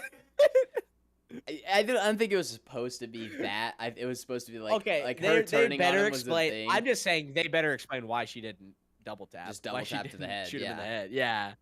They better explain why she didn't use the safety round. So they that's should all. have. That's all I'm saying. There better be a good reason, because that'll be a nitpick plot point problem I have if Yeah. they don't give a good explanation. Because if she is a Mossad operator who is going to betray this dude and shoot him multiple times in the back of the chest with Kevlar, I mean, why didn't maybe she literally just? Unless she didn't want to kill him. they're gonna have to specify that. They're gonna have to say that because she is if. I mean, she would have just put a bullet. It's in the not a back of his thing. head. Like, yeah, and she definitely would have put a safety round in him. She's already breaking international or laws. 2 or 3 or 4 or 5 or 12. Well, you really only need one safety round. I know, but he's gonna be dead. Like, she's not gonna knock him out, and like, she's not gonna kick him in the head. She's gonna put a bullet in his That's brain. the other thing. Which this would just be movie magic, where it's like, if she really didn't want to kill him, shooting him and hoping the Kevlar is gonna support 4 bullets is pretty risky. It's like, maybe don't do that. Maybe have some non-lethal way. Yeah. Use some of the booty juice. Huh? The booty juice. Dave Landau, the booty juice. Oh, yeah. I understood that reference. And yeah, maybe just knock him out like a normal person instead of hoping the Kevlar is gonna do enough to not kill him. Or pull a Hastings and just cave that dude's head in. That's the only thing I'm a little worried about is that we might get to episode 5 and they'll be like, he's like bleeding out, and it's like, oh, so she did want to kill him, but they're gonna have to explain it pretty well. Yeah, I think if they do that poorly, it's gonna affect really poorly on the show. But if they do that well, they'll be fine. Real quick, let's just get back on. We kind of just jumped from halfway through episode 2 to the end of episode 4. They go to the techno club with the DJ because Danawe's meeting with that guy. Yeah, they don't have the new crew yet. They know there's an inside person working, but they don't know who. It becomes clear to the viewer that it's Eliza because she's bugged the bottom of her tray or whatever. And the way they shoot it, it's like, yeah, it's like in Lord of the Rings, and it's like, yeah, this is where the bad guy lives. It's like that, where it's like, yeah, this is the inside person. Yeah. The way it's shot. They have like a side bet. They like, yeah, I think it's this guy, and I think it's that, whatever. And then she walks up and gives them the drink. She calls him, what'd she call Hastings? She call him something? Oh, she calls him the Rhodesian, and she calls Edwards the pirate. Hastings' nickname was said by Aberford in episode 2, and then it was said again in episode 4 by Ben. It's like Mutawali or something like that. I can't remember exactly what it is, but it's a South African name or South African word meaning like the calm one. It's like, okay, bro, we get it. It's like, bro, we know you're tough. Seriously, stop. Dude is veined out of his mind on his arm. Like, dude, that guy's juiced. Was it Haverford had the whole thing where he talked to him and he was like, "You're literally That was at the start of episode 4. Yeah, I think. If I'm thinking of the right. I think so. Yeah, where you're just like, you're just calm and tough. It's like, okay, yeah, episode. We get it. Episode. Yeah. So and then obviously, Eliza is gonna go poison Danawe with her thing under her nail. And Danawe, because obviously he is super like, why do you want me to drink this so badly? Which is like, I don't know anything about CIA black operations. I feel like they would have or Mossad black operations, but similar things. I feel like they'd have a bit more of a secure way to like, to get him alone. I thought that was kind of a weak, like, why is obviously that your fallback? In fairness, maybe he's not gonna assume the drink is cooked, but it's like he doesn't know the guy he's meeting. Yeah, that well. He's not gonna want to hang out. He's not gonna trust that guy is like, yeah, he might not kill me. Yeah, and he's notoriously. And that was the whole thing. He's like, paranoid. I'm super paranoid all the time. Yeah, he's not gonna be like, yes, I'll take a drink, sir. I'll have that suspicious drink that the waitress really, really wants me to have. Yeah. She does a good job. She plays it off, and she's like, "Oh, I'll drink it." And then she walks away, and then she starts falling over and like taking stuff out. One of the guards spots her. Edwards takes her into the bathroom and makes her chug salt, which has to be miserable. So that I guess that she throws up. Yeah. So that the poison's out of her system or whatever. That's gotta suck. Dude, that was. He dumps the full salt But he container just- into some water and just goes, "Drink this." Ugh. Oh. Yeah, and then Hastings takes out the fat guy coming to check him out. Mm-hmm. Then Alway vacates, and they're like, "Oh, we gotta abort." And then they're like, "Nope, back on." They try to shoot him, and then runs Haverford away. calls him off. They have. Haverford calls him off. Yeah. Haverford calls him off first, says switch to cleaning the bodies, but then Hastings decides to go for it. Edwards chases him, Mm-hmm. And then they split up. and then Ben takes the guard. I love the way he took out the guard. Oh, it's so how he good. like pretended turns on to the go, light. pretended to go Turns down on the light stairs. so he knows he's there. Goes down the stairs so that the guy is looking at the stairs. Goes up, back up, dude. Double tap. That was Safety rounds the guy. clean. That scene, that was good stuff. I love the way Safety they show rounds the like, guy. they show like how they're operators. Like they're good at their shit. Yeah. And by the way, I would never assume SEALs do safety rounds because that's a war crime. They would never do that. So I don't know why he thought to do it because SEALs don't do that ever. Yeah, they would not do that. I'm just pointing it out because it's like I they would. know they know guys be safety rounding like. So My safety round goes to another school. You wouldn't know it. and then is there anything they get his phone They kill him. and well yeah they kill him. Hastings beats the Hastings crap out of it. Beats him to death. I was like, at that point, I was like, hey, they're gonna capture him, right? Because now that they got him trapped, and then it's like, nope. Bro, and then Metallica came on. I was like, Yeah, he says F the brakes. we're so back. We're so back. He says F the brakes, which is kind of the thing. Maybe they wanted you to think he was gonna capture him, but it's like Hastings now is gonna do his Edwards moment and just slime the guy out. Mm-hmm. Yeah. That was. Yeah, and that then was what's the song called? Something. For Whom the Bell Tolls. I can't. Yeah, For Whom the Bell Tolls. It's Metallica. So we had. Bangers. I thought it was gonna be a thing where we were gonna get rock and roll every episode. They kind of went away from that, which annoyed me a bit. But episode 1 was Hell's Bells, and then they had this one. They must have ran out of bell themed. Yeah, there's not really much more Bell themed rock songs.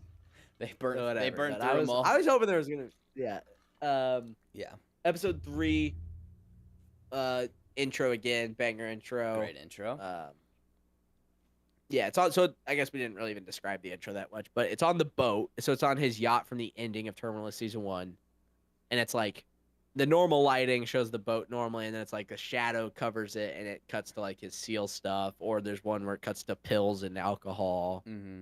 and the final scene is him standing on one side of the boat, and you see like you almost looks like there's an arm with a gun coming out, but it's not quite formed, and then it fully turns to a shadow. Yeah. Which is obviously Reese about to shoot him in the first season of Terminalist. So Yeah. with Simple Man by River Comey. I don't know how to say his last name, but Yeah. spelled like Comey. Yeah. Great. My mama Great. told me simple. It's a banger. It's a banger. He is simple. Kind. yeah. Terminalist knows how to make intros. They don't. Secret miss. Invasion doesn't. So take notes. ChatGPT. I wouldn't even blame ChatGPT. They might have been using Snapchat AI for that. They honestly might have been. That's the Secret Invasion intro might be the worst thing I've ever seen in my life. That might be Siri right there. I'm not gonna lie. That's like. But anyways, I don't let's even stick know. on Let's Terminalist just so that we go. don't want to die. And then, so I can't remember. I don't remember all of the details of this one. I don't remember much. detail from Essentially, episode the three. general Just know the general. general plot of it is like they're going to they're gonna have Mo, which we'll get to in a second, take the spot of Denawe at this buy with this professor to buy bearings that go in a that are, centrifuge. well, so they're small enough. No, but the whole point is they're like they're just small enough that they go beneath. It's like a loophole to whatever this diplomacy guy is doing with the in treaty Geneva. they're signing. It's like the largest they can have, but the way they've engineered it, they'll essentially be able to have nukes. They can make weapons grade uranium instead of just normal uranium. Yeah. That's essentially that's the reason they need these bearings. First, though, we get new members to the team. So we got Eliza. Do you think she's hot, by the way? Because she's like... she's attractive. I don't know. I go back. I'm like, some scenes I'm like, she's kind of hot. And other scenes I'm like, really, Ben? I don't know. I mean... I'm just curious. It kind of just sticks out to me. I'm just like, I can't tell. I mean... Yeah. It's like she's a Schrodinger's hot person. But yeah, we get Mo back from episode 1. Mo's awesome. I remember when I asked you who Mo was, and I was asking about the first. Yeah, or I asked you about Mo in the first episode. You're like, who's that guy? I knew the character. I just didn't remember his name. But yeah, dude, yeah, Mo rules. So he's back, and he used to work with Haverford back in the day. Yep. So they know each other, and then Ish, who I was like, oh, this guy's gonna be tough, and then he just isn't. I'm real annoyed by that. I feel like I don't think he's coming back because he looks pretty dead. No, I mean Ben literally was like, yeah, he's dead. He said he's KIA. But maybe. Oh, he seemed too tough to just be dead, though. He was too tough to die. I mean, and then they talked about like notifying his family. He's dead. But he looked so cool. I was like, oh, he's gonna be awesome. And then they were just like, but yeah, there's Ish, which with a name like Ish, maybe we should have known. That's true. And then Landry, who was like the guy who said, "Listen, brother," in episode 1, and they were like, Ben was like, "Brother." I don't think so, Chief. Yeah, I don't like his character. I don't and like. I think Landry. you're not supposed to, but I don't. It's not that I don't like his character in the show. It's that I don't like how he's written. Yes. Which is two different things. Yeah. It's one thing when you write a character that you're supposed to not like Joffrey in Game of Thrones is like the most well-written, hated character ever. Yeah, there's another one, Eddie Harrigan in the Mobland, which is like whenever people were talking about Mobland, they were citing Joffrey. They're talking about it. It's like he's an ass who you're not supposed to like, but you kind of like him because of how much you hate him. Yeah, and he's a really well-written character. Landry's not like that. Landry is like cartoonishly like a dipshit. Yeah. Yeah. Like I don't think he would get I don't think he'd be in the CIA. Like I can't believe it. Like I would have been more interested if it was the other CIA handler guy from episode 1. Yeah, but I don't think he was ever. He wouldn't have worked. He was too high level. But it's he wouldn't have ever been a field guy. That's what I'm saying. I'm just saying Landry's he's too much of an idiot. Yeah. There are some scenes where there are scenes where I like him. And then it's like the scenes where it's like you're supposed to not like him. And then everything else in between, he's just too much of an idiot. Yeah. Yeah. And I guess he's supposed to be an idiot, but I just don't think it's well written idiot. Yeah. It's so hard to write a good character who you're not supposed to like. Yeah, it's hard to write unlike. When it's done, they're one of the best characters in the show. Yeah. Always. When it's done well. For sure. But episode 3. That's the new team. Yeah, that's the new team. I was going to ask how we're feeling about the team, but now they're all split up or dead, so it's kind of pointless. Yeah, it's literally just Ben and Rafe again. And then Haverford, maybe. And then, so that's the new team. They get the plan. They get a text, though, from the phone that someone else is supposed to meet with Danawe. They go through the whole task. Ish is chilling with his being tough. He's sitting there watching an exit point, taking photos, getting positive ID. I'm so mad. I was like, he's gonna be he's gonna be a cool side character. You can just tell, and he's just dead. Yeah, literally, I was like, he's gonna be a really cool side character, and then they should have had that happen to Landry with how they. Yeah, but then I also tell Ish was not gonna be written well in any way whatsoever, but he's gonna be cool. That was the impression I got from him, like within the first 20 seconds. It's probably just because his name was Ish too. Yeah, it was like such a but like it was like a weird name, so I was like, yeah, he's gonna be tough. Hold on. Okay, yeah, and then, dude, okay, they find out that it's this girl who Danawa was supposed to meet, So they gotta go kill her. Essentially, was the whole thing. Yeah. And this is like the coolest ish part where he's like, "You want me to do it?"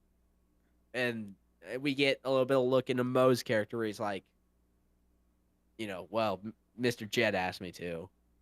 And Ish clearly picks up on some subtlety because, wow, imagine that subtlety. You don't have to just explicitly tell us. Mm-hmm. You don't have to have Ish. Ish goes, Mr. Jed, huh? And then they just sit for a moment, and he's like, you sure? I'll do it. Mr. Jed doesn't have to know. Instead of going like, why would you call him Mr. Jed? You seem to be real trustworthy. And then Mo like sits there and looks at the camera, and he's like, well, 20 years ago, back in this, that, and then they do a flashback, and it's like, and that's why I trust Mr. Jed. Yeah. Which is what would happen if this was a Marvel show. Peacemaker, there would just be an orgy. And then But yeah, it's like I like that scene. Mo goes into the room. He's gonna ice the dude. He's gonna ice the chick and find out it's Denawe's daughter.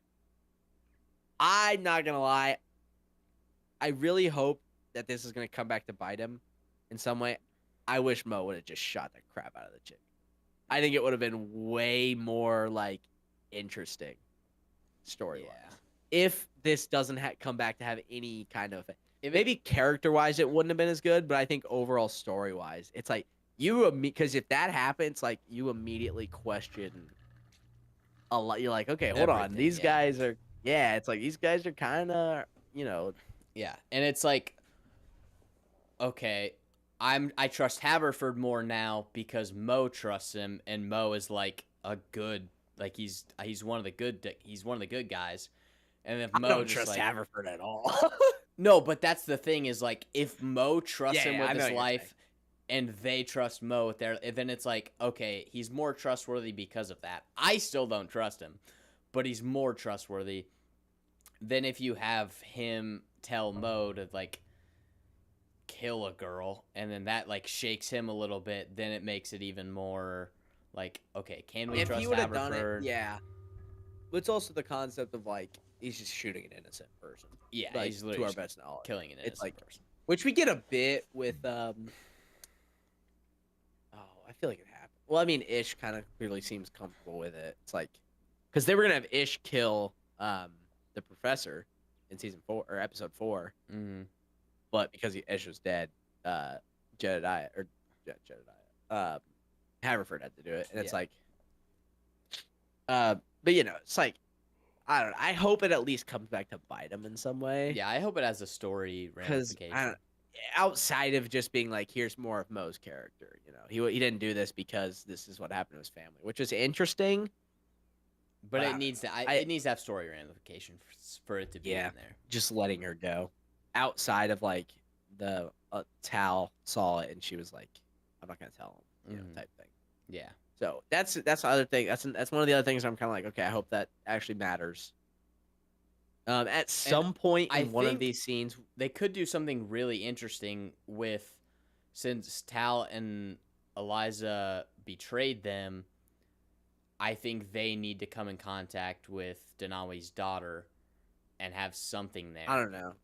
I don't know how much of them betraying them is like they're evil or how much of it's like Mossad wants to do it their own way, because that's very something Mossad would do in real life. And Jack Carr tries to write these books as like real as possible, and he works on the screenplay for the show. So I don't know. And it could also be that is just a realism thing where like not every person connected to a terrorist or whatever does actually have isn't actually gonna evil. Like they it's just like maybe that was other realism part. Yeah. Maybe we'll see. Maybe maybe it doesn't have to have an effect, and that could also be interesting in a way. But I just hope it's more than just 2 scenes with Mo's character. Is like why that scene existed, because otherwise it feels real out of place. Yeah. So I'd imagine it's coming back. We get a scene where Ben's on the phone talking with his wife, and she like dumps him essentially. Yeah. And he throws the phone, and then we get the most like I don't trust this dude. He's slimy scene with Haverford ever. Yeah. Where what he's saying isn't necessarily wrong, but some about it, like dude, the way it's shot, the bro, way he's talking, I don't know, man. Like I just maybe we're just racist though. No, no, because we both think Ish is tough. No, but I'm saying maybe we're only suspicious because maybe we're just racist. No, I think he's just sketch as hell. I know. Well, he's a CIA guy. I'm not racist. I just don't trust the CIA. I just hate the CIA. Allegedly in Minecraft. In Minecraft, the CIA has never done anything bad. They never gave people drugs and tortured. No, they them only so did that they bad could stuff make in the spies. 90s. They only did bad stuff up until the 2000s. Yeah, they only did did stuff in the 70s, 80s, 90s, and early 2000s, and then they stopped and they've never done anything bad 60s, since. and then before the CIA existed, their predecessor did stuff in the 50s and 40s. Yeah, okay, so 40s, 50s, 60s, 70s, 80s, 90s. No, but the 40s 2000s, and the 40s, that's not actually the CIA. But that so you wasn't can't them, actually and then they Yeah, stopped. They're good now. They don't do anything bad Yeah. in Minecraft. In Minecraft, They don't do anything bad. I love the CIA. They're great. I love them. They've never done anything. I bad. hope they keep getting my tax dollars. I really do. They deserve it. They honestly earn it. They earn it more than me. I might make a donation. I don't know. You know, pay. I do every year. I do every week. It's called my taxes. Pay rent. I'm not paying. Pay rent. Donate extra money to Oh, CIA. and don't worry, the rent is taxed. Tax, by the way, tax. All right, let's go black pill on taxes. Let's talk about Taxation is theft. In Minecraft. In Minecraft. Villagers. Talking about villagers. No. But back to Terminalist. And You're just gonna see I don't like trust this dude, bro. He's a gun sketchy, bro. poking from this. He's sketchy, bro. Yeah, no, he's very sketchy. Yeah, episode 3 ends. I don't actually think we're racist. I think it's pretty clear you're not supposed to trust him. Yeah, It's no, you're Hastings. not supposed to trust him. Hastings has been right in every single Yeah, he's literally never been aspect wrong. so far. He's never been wrong. He's literally been correct so far, proven every single time. Yeah. And then they do the meet. It's looking all tough, sipping his coffee. Mm-hmm. Everything goes to crap. And then they start fleeing. Mo jumps in the van with Landry. He's F tertiary. That's one of my favorite scenes in the. That's my favorite Landry scene. He just jumps in the van. He's like F tertiary, but he says tertiary wrong. Yeah, it's like We skipped over this. My favorite line I think I've ever heard: "Assholes and excuses, brother. Everyone's got them." Yep, classic coach line. Ben Edwards said that. Is hilarious. I was like, hey, that's a good line. I'm taking that. Or excuses. Every high school football coach has. That's horseshoes and hand grenades right there. Yep. That's a classic line. That will be said in the next high school football meeting, dude. Yeah. And we almost won horseshoes and hand grenades. I was hurt. Assholes and excuses. I really did like that training scene at the start of episode 3 too, because it showed like obviously Hastings is in like better physical shape, like running and stuff, because he's enormous. These actors can't run. But yes, no, they look dumb running. They can't run. But Hastings specifically. But shut up! Oh my God, I'm talking. Shut up, bro. You don't have to be that mad. I'm joking. Bro, we haven't argued. I'm leaving the call. No, I'm leaving the call. No, we haven't argued. And it all sucks. But no, we need to argue about something at some point. But so the thing I liked was like obviously Hastings is in better shape because he's built like a Greek god. But once they got to the actual shooting portion, even though Ben got there last, it showed that he was like the better marksman because he caught up and like either tied or beat Hastings. Well, I thought that was a cool. Ben can run faster. He got there. Ben later, can run though, faster. Thing. Well, he can run faster, but he was somehow ahead of him. Somehow he was ahead of Hastings, bro. The only thing I didn't like was how awful Hastings looks at. Yeah, he didn't look like he knew how to run, but which is something that happens way more with actors than it should. Yeah, it's like, have you ever sprinted before or jogged? I feel like he's got to know how to run because I don't know how he could get that good of shape. Dude, he's shredded. Bro, he is juiced out of his mind. I mean, yeah, but he's enormous. It's like you've never jogged. He's really not enormous. He's more cut. Okay, well, he's diced, and he's really muscular. Yeah. Something about his build throws me off. I think it's the way he dresses. It's that sweater he wears, or I'm just like... Well, he always wears, like, a compression shirt, and then shorts, and then pants. But that sweater looks weird, though, out of an episode 4. Yeah. Yeah. I mean, he's just I don't know, something about him in that... Yeah, he's shredded. But I'm not saying that dude's not in shape. He's in better shape than me. Yeah. I'm not, like, obviously, yeah. like, I'm just saying he's not huge in, like, the sense of, he's not, like, he's just, like... Because he's the same... he's like he's the same height as functionally. Alan Richson. Like with how big he is compared to Chris Pratt, when you Mhm. look at him, it's like he's taller, and then he's like he's cut in that sense. Yeah. Yeah, he's like he's supposed to look like functionally huge. Yeah, with all those veins. Yeah. Yeah, okay. Maybe he just got a crazy pump before. It's creatine, bro. Like Oh, there, man. it's not steroids. Sorry, you continue. I gotta drink my protein and creatine before I forget. But then yeah, that's pretty much episode Oh, yeah. 3. We've So gotten through. well, we didn't get to the ending part where Ish chases him through the tunnel. Yep. And I'm like, oh, we're gonna get a cool Ish fight scene. Nope, dies over radio. Yep. Dies over radio. And then you see him sitting on the bench dead. Ben goes Very after dead. the I don't know guy. why. Like Really really dead I already. don't understand how the dude subtly slit his throat that much and set him down on the bench. While he without was like anyone chasing panicking. him, I don't know. Audibly yelled the F word and grunted. Yeah, like, No panic in the subway. 0. And then Ben gets on the subway, spots him. He like waves at a little girl, smiles at her. Right before he Kills the drops CCTV 3. cameras. That's important. Yeah, he has tall. And Hastings is actively chasing him, and he Yes. wants to take him out together. This is all important for Ben Edwards' character development. Yeah, it's like he's just gonna do it alone and get it done now instead of waiting. Bruh, something about these terminalist scenes where these guys are just icing bad guys in public is like so badass, and it just sticks with you. Dude, So, like I that- said in the last episode, where Reese assassinates Horn in like public daylight's the most memorable scene from season Mhm. 1 of Terminalist. yeah. Same thing in this one where he just freaking boom, boom, boom, Yeah, boom. they're on the train, and the guy has a knife that he killed Ish with, and it looks like we're about to get like a knife fight or something on the train, and then Ben like walks up to him. The guy starts to get ready with the knife, and he literally just drops 3 rounds at him and gets off the train.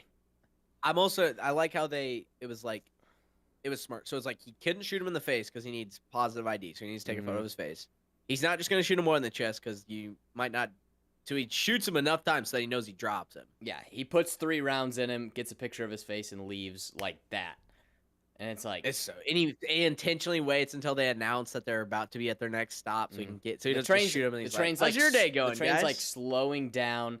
Puts 3 rounds in him, takes a picture, and he's out of the train. Like it's Bro, imagine if it's this was clean. Marvel. Boom, boom, boom.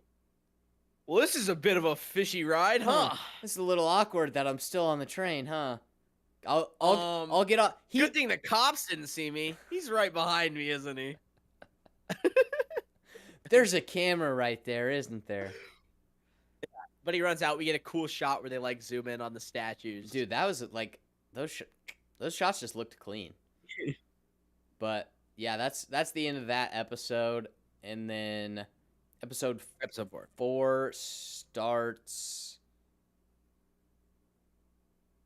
What did it start with? I mean, I don't remember if there was an opening scene that was specifically different. But basically, but they're in the dining room talking they're- about where they're gonna their hit this comp. their next mission, which is the convoy. Yep. Talking about that, and that's when you start to get like you were talking about earlier, like the suspicious shots of Eliza. There was something, It's and just I can't remember which scene it was. I think it's like the It was- way it might have been this. the shots linger, and then the Now reaction. there was shots. there was one more that was way more obviously something fishy going on. It wasn't quite like I don't trust her, but something where they were shooting they were shooting him specifically in the mirror instead of just shooting his face while they're having the conversation. Mhm. That was clearly intentionally shot some way to make you be noticing. Otherwise, they would just shoot like a normal conversation where it's the 180 rule, where it's this shot, this shot, this shot, this shot, this shot. But it was like specifically she would talk and then it would like focus on him in the mirror when he was responding instead of just shooting his face, which was actively right there. Yeah. Yeah. But so they plan out. That's when Opening scene was Hastings getting the phone to call. Yep. Somebody, Hastings. which I'm not 100% sure. I'm pretty sure that dude he calls the guy doing the voice. I'm like 90% certain that's the same guy who reads the Terminalist audiobook. It might not be, and they might just have similar voices. I'm pretty sure it's a cameo by that guy though. It's like like Jack Carp had him do the cameo. Might not be. I might just be like, this voice sounded similar. It's got to be that guy. But yeah. But yeah, he calls like his dad's contact to learn more about Haverford, and it was what, 1983. He was in Iran. He was in Beirut. He was in Beirut. The Beirut bombing. The Beirut bombing, which is like one of the deadliest bombings. Yeah, he got his. It was kind of the thing that kicked off the GWAT. Yeah, his spine got messed up, and then he's basically hated them and been like leading the U.S. efforts against them for 40 years. So, 1983, the barracks bombings, the Beirut barracks bombings in Lebanon, the Marine barracks, where I can't remember how many died. It's one of the deadliest attacks, and like most soldiers, 220 Marines, 18 Navy sailors, 3 U.S. Army soldiers. Mm-hmm. Yeah, so I think it was one of the deadliest single days in the U.S.'s entire Middle Eastern war, as far as like actual deaths in combat, kind of in combat, quote unquote. But so that's where he was. He checks on Haverford, and then a little bit later, Haverford is like, "I know you were asking around about me, but like, I'm a good dude." And it's like, okay, maybe not. I don't know. Haverford still seems sketchy. I trust him more now than I did in episode 2, but like, he's still sketchy. Only reason I trust him a little more is because we already had a betrayal. Yes, and it wasn't him. I don't think he's sketchy in that he's like working against the U.S. I think it's just going to be his methods are. He's just CIA. Yeah, it's like he uses. Although not great methods, and then brings Ben into that. I think the guy he called, though, the guy Hastings called, specifically asked him, like, does the cost of what he's doing outweigh what he's the potential asking benefit? Yeah, and Hastings says no, and he says that's how he works. So it seems like his MO is to work like that, though, where he's the cost of what happens is not going to outweigh the potential benefit. So yeah, I don't know. It's a little weird. Yeah, it's all kinds of weird stuff. Yeah, and like I said, this episode wasn't my favorite. Yeah, it wasn't my favorite. But I didn't hate it, but I was like, yeah, this had the Landry. Some about it, just the Landry rapey stuff. Gropey. The gropey stuff. He wasn't quite full on. He was about to. But she's a bad guy.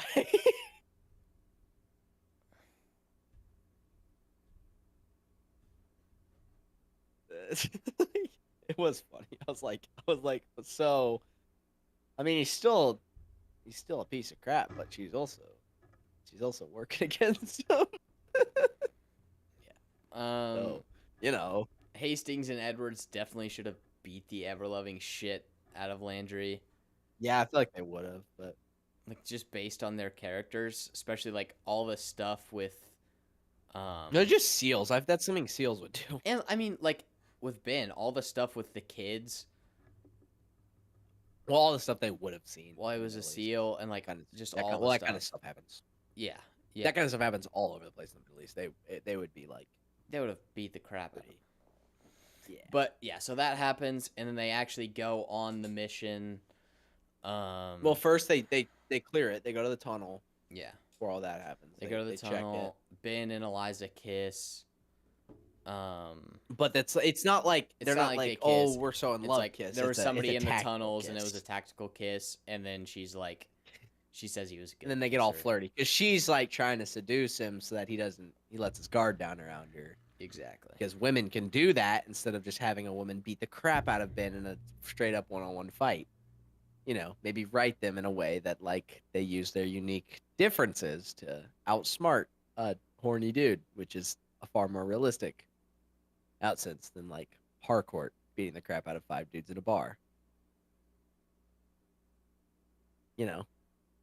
And the most important thing is to get Hastings getting proven right every single scene he says something. Yeah, Hastings has literally never been wrong in the show at this point. Hastings is like, you can't just trust the Mossad agent. By the end of the episode, turns out you couldn't just trust the Mossad agent. Hastings is concerned about working on single source intel. Turns out you probably wanted more sources. Hastings is concerned about civilian casualties in this tunnel. That lady is in her car getting actively shot at by these guys. Mhm. Oh, guess what? He was right. And I think that's intentional, obviously, where it's like he obviously does. He was there to kill Danawe, and he did that. Now he wants to leave. Yeah. Whereas Edwards is kind of like in this whole like loose ROE, like he can kind of do what he wants type thing. He's also setting up, but he's also blind to it, which is kind of like that's how he ends up getting Reese's family killed because he was kind of just blind to what he was the consequences, his effects of his choices were gonna have. Yeah. Which I know, consequences affecting something. What? Good. Which we should specify now, apparently. Good dialogue and consequences. Yeah. It's like they heard us and wrote that stupid bird blindness thing to spite us. Just to like spite everything Just we be like, said. throw in bird blindness. See what but yeah, and then the missions start. They get in a firefight. Mo gets shot. Landry exfils him in the van. Yo, Landry's a WXO man, bro. Landy's all right. He might be. Hey, he's a little rapey from time to time, but he's real good. not a good guy, but every episode so far, he gets you off the X pretty quick. He's locked in on the Xville. Just saying. Yeah. And then a little rapey, but besides that, not a good guy. But hey, you know it's like the moist critical bro. Even Eliza's like he's a little rapey, but we need him to succeed. Sexual assault, boo. That's some bad stuff. But Xville though, the Dave Chappelle Netflix thing where he's talking about Cosby. Like first he talks about the superhero. He's like he saves, but he rapes. That's Landry. He saves, but he rapes. That's Dave Chappelle, by the way. I'm quoting Dave Chappelle. Okay. Yes. It's funny because Dave Chappelle said it. It's not funny because I said it. See, I love that Dave Chappelle bit. I would say it's one of my favorite Dave Chappelle bits, but I don't say that anymore with Dave Chappelle because I always just see every bit is like, my favorite. It's one of my favorites. Yeah, it's like, everyone I see is funnier. Yeah, and then so dude, they get that firefight, and then Ben and Eliza are going back through the tunnels, and Edward Hastings is like, I'm gonna come to you, and then he's like, actually no, I'm not, and then he just gets in the car and leaves. Yeah, he was literally just like, oh shit, I need to leave. Which is kind of funny that I was like, they were like, no, we're gonna go in the tunnel, and Hastings is like, yeah, I'm gonna go to the tunnel with you, and he's like, or I can just take the car. Or I'm just gonna go. Which, by the way, that's pretty lucky for Eliza. All right, I'll get on a little plot contrivance here. That worked out pretty lucky. Yeah, it did. But because if Hastings is there, she was not like what? She's gonna shoot them both in the time it takes one of the highly trained. First off, Hastings is not letting anyone behind him. He doesn't trust any of these people except Ben. No. Yeah, the only way he would is if he's taking the lead, but he would probably not. He wouldn't need to. They would assume it was safe, like Ben assumed it was safe. That's true. They knew it was a safe exfil. There's no, that's a little lucky. She's also lucky that car was running because Ben was not going to go in that tunnel if Hastings wasn't going to get out. Yeah. Which maybe I guess that's not luck because she could have just dipped and left them both to die. That's true. Although she doesn't want him dead, hopefully. Yeah, that kind of gets a little. It's gonna be hard. They're kind of trapped in a corner right here. Yeah, that kind of gets a little weird, but whatever. She shoots him in the back, and then knocks him out, and that's the end of episode 4. Yep. So that's about it. What's going on? What do you think? Where are we going? We could do some theorizing a bit here.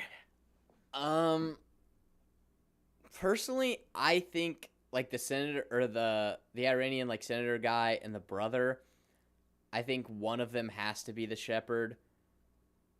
Yeah. I think Haverford is going to start doing some like how he's kind of like some people gotta die. Like we do bad stuff, but they do worse stuff. I think it's gonna get closer and closer to like they're doing bad, but we're doing pretty bad too. And he's gonna like slowly bring Ben into that. I know, shocker. CIA doesn't do bad. Shocker, right? But I think that's gonna happen, and then Luckily, this is fiction. So I guess it could happen. and then Ben is like, he's gonna keep doing the lone wolf thing, and that's gonna cause something bad to happen with Hastings. So the only two characters who we know for a fact survive are Hastings and Ben. Yeah, and Mo. We don't know that. I think Mo's gonna die. I thought Mo wasn't he in Terminalist? No. No. Okay, I'm thinking of a different guy. I don't know. No, it wasn't Mo. I was tripping. No, it's not him. Was it his Mexican friend? No. This is his rich Mexican friend. No. Mo goes from operator to insanely generationally wealthy in like 7 years. Been better writing than how much they introduced for him. That's honestly true. Oh, but I love Terminalist season 1. But yeah, I think someone who we care about who's not like Ish was a death, yeah, but we didn't care about Ish. He was around for one scene and all he did was look cool and then he just died. Yeah. Wait, so I think Mo is the only because you're supposed to not like Landry. You already kind of don't trust Haverford's, and then Hastings has to survive, and Ben has to survive. So I think Mo's gonna die. That's my prediction. Yeah, I wouldn't be shocked if Haverford somehow does something that's gonna screw him over. The thing is, Ben needs to not want to have to leave the CIA. So what's gonna have to happen is Haverford is gonna have to somehow drive a wedge between Hastings and Ben. Yeah, would be my guess, because it has to reach a point where Ben doesn't want to leave the CIA. But the weird thing is, by Terminalist, he wants to be back in the teams. That's the thing. I don't think they're like him and Hastings are gonna have like a big falling out. I think it's because that would. The reason I do is because for whatever reason, Reese does not go to Hastings during season 1 until the end. Something has to happen. Well, he doesn't even go to him. That's his last resort is to ask Hastings for a favor. That's true. I guess. Yeah, I guess Hastings might do. I don't know. Well, I don't think Hastings is going to do anything because Hastings is still good enough that Reese is going to trust him. But something... I don't mean that he's going to do something bad. He's the more morally, like, stable character. But I think him and Ben are going to have a thing, and maybe he, like... They have a falling out, and he's like, listen, you have to do this... You have to do this op by yourself. I'm not doing it.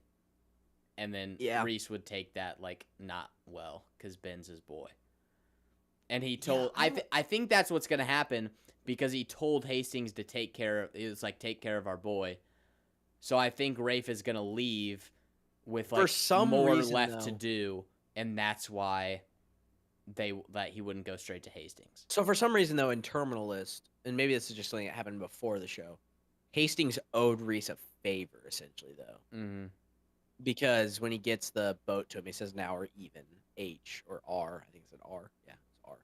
Now we're even R. You know, so it's like... So, I don't know. It's just kind of weird. I don't know. And also remember, Edwards gave Reese that letter or whatever in episode 2. He gave him like a letter and he said not to open it. Not yet or whatever. So, I do think we're going to get Chris Pratt back at some point. I think probably a final episode scenario would be my guess. Probably. I think so. I don't know what he's going to be doing. I don't think he's going to have any CIA involvement. No, he won't. Because, I mean, he's still in the teams 7 years later. Yeah. I don't know. I'm interested. It's kind of weird. I just don't know the whole. I'm just so lost a bit on the minister and like who's what in that scene. Like with that. Yeah. When the guy gets the iPhone, like it's so confusing. I can't tell who's who, and I can't tell who's supposed to be like this guy's the character who's good, and this guy's character who's bad, quote unquote, in the scene. Yeah. But you kind of pick up on it in every scene in a show where it's like. Who's who? I'm having a hard time with those scenes, figuring out who's who and what's going on. That's fair. Yeah, because they're kind of all bad, but it's like I can tell some of them are supposed to be worse. Well, it's pretty clear. It's like, okay, these guys in Iran want the bearings. Okay, the CIA is stopping them, but then it's just now there's these guys. Yeah. Yeah. And obviously they're gonna come into it at some point. I'm having a hard time right now figuring out. I don't know. Like it seems too incoherent. It's almost like it was like we didn't have anything setting those guys up enough later, so we got to put some scenes in now. Yeah, I mean it very well could be that. Because they're somehow connected to Denawe because they knew he was missing, but So they're obviously involved, and they're making the nuclear deal. Just weird. One of those guys is going to be the Shepherd, obviously, because we don't know anyone else who's like important enough that it'll be a big reveal. Yeah. And that's one of those things that's going to get revealed type thing, you know? Yeah. Obviously, there's more to explore with Hastings' dad, I think. I don't know if we're going to get any of that. That might be a Terminalist Season 2 thing instead of a Dark Wolf thing. Yeah. I don't know. I feel like I know less where the show's going after episode 4 than I do with episode 5, which I don't know if that's a good or bad thing. I'm curious, though, if like the Mossad thing is like maybe they aren't Mossad. Because when he asked about her bracelet, and he's like, does Mossad allow personal jewelry? She like changes the subject. Yeah. She's like, oh, we're following the rules now. I almost felt like with this episode, there was an episode missing. That's what I thought during that scene. I was like, you guys kissed once, and that was like... Because it was like that with a couple scenes. Yeah. Like, I feel like Hastings it's like he jumped from like 0 to 100 on the untrustworthy. Maybe I'm just missing the time scale of how long it's actually been since the first op. Yeah. It's because it almost feels like it's been a couple weeks, but I don't think it has. It's just weird. I feel like some of the time it almost feels like there's a missing episode somewhere. Or like half. Yeah, because like you feels said, like there's like 40 or like 30 minutes. Their relationship kind of sprung out of nowhere. Landry being all grabby with that didn't come out of nowhere because there's a passing line where he mentions that he thinks she's cute in episode 2 or 3. But that kind of sprang to 100 out of nowhere. It went from like him just being kind of a prick who's a CIA guy to he's a rapist. To being he's a little grabby. Yeah, it's like good exfil though. Huh? Sexual assault. Boo. That's some bad stuff. Good exfil. He's a good driver. He is good exfil guy. Yeah, that one went 0 to 100. Yeah, I feel like that's the reason I didn't like this episode as much. I felt like a lot of stuff just kind of sprung up, and it was like, yeah, that's fair. It didn't feel like it felt like there's something missing. Yeah, that was the main one where it was like him and Eliza were like, kind of like it was like there was one passing line where Mo was like, Chief and Mossad are working pretty well together, and it's like feels like more scenes have passed than what we've had. I feel like they kind of done a bit of a rough job explaining how much time passed between Ish getting killed and then like the end of this episode. Yeah. Because it feels like for us it was like that was a week ago, but in the show it almost feels like it was a couple days ago. But then the way everything else happens, it feels like it was a couple weeks ago. Yeah. I don't know. And it seems like maybe I don't know how much. It seems like maybe all the SEALs are back home too. Yeah. I said all the SEALs. So I feel like it's because his months. wife said that, but it hasn't been months. It hasn't been months. But it's been like weeks. I feel like because they said they're going back in a few weeks. That's true. And also, C team. The first episode was what 3 months before. No, the first episode was right before. Because they are flying back. Yeah. I was thinking. No. Well, the scene on the bridge. The scene on the bridge was 3 months before. Okay, that's what it was. That's what it was. Okay. Yeah. That something else. Hastings being like, we said we were just gonna do this for our boys and then get back, and it was kind of like, okay, but you did, and it's only been 2 days, but it's like it hasn't been 2 days. It feels like it's been a couple weeks. I think if they kind of. I feel like there's something missing there. That was the main thing I think that was like feeling a little off with this episode to me. Yeah, I agree. They're doing a good job of every episode has a big action set piece, and that's like, so you don't get too bored. Yeah, the action's been good too. They show the SEAL like they show their teamwork really well. With the moving, like one's cover firing and one's moving. Yeah, move. That was good. Moving set, yeah, like that. That's all really good. But yeah, I'm pumped for episode 5 next week. I'm more excited for that than Peacemaker, dude. Not pumped for Peacemaker. I can't believe how bad it was, dude. It was abysmal. Like episode 1 I didn't like, but it was like, okay, there's something there. I was mind blown because I liked season 1 more than I thought I was going to. Episode 1 I thought was trash, but I thought it was more just trash because it was confusing. And then this was just like all the dialogue sucked. Everything was boring. Yeah. Not boring. Everything, it's just a waste of time. Yeah, it was just worthless. Yeah. Now you know how I felt when I was watching every episode of Invincible. Yeah. Sorry, bro. Except I laughed more at Peacemaker than Invincible. That's true. That's true. I don't know if it's worse. It's got to be. Peacemaker's got to be worse. I can't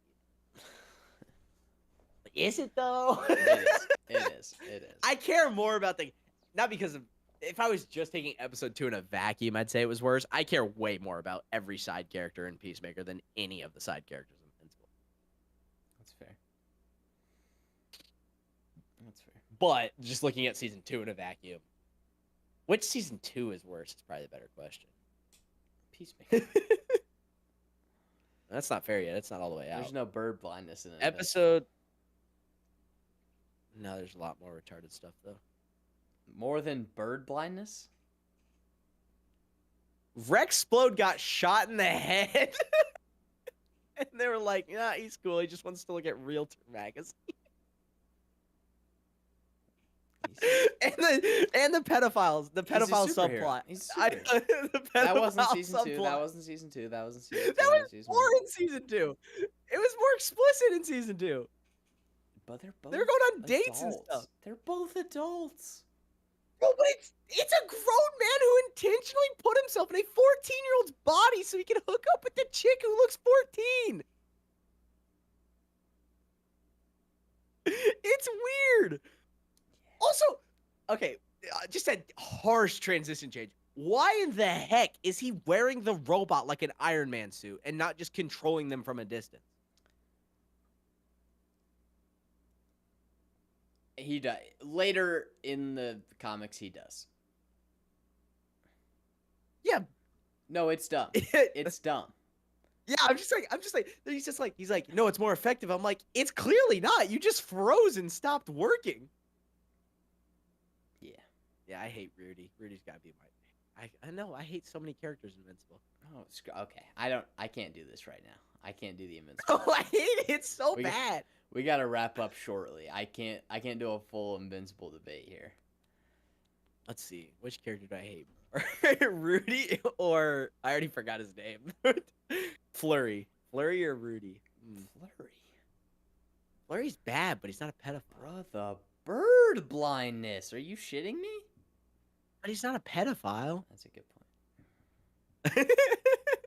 This is not too much of an idiot. It's not like he had like a fully autonomous robot that he could send into Peacemaker's house and instead was like, I'm just gonna go instead. That's a good point. It's also funnier.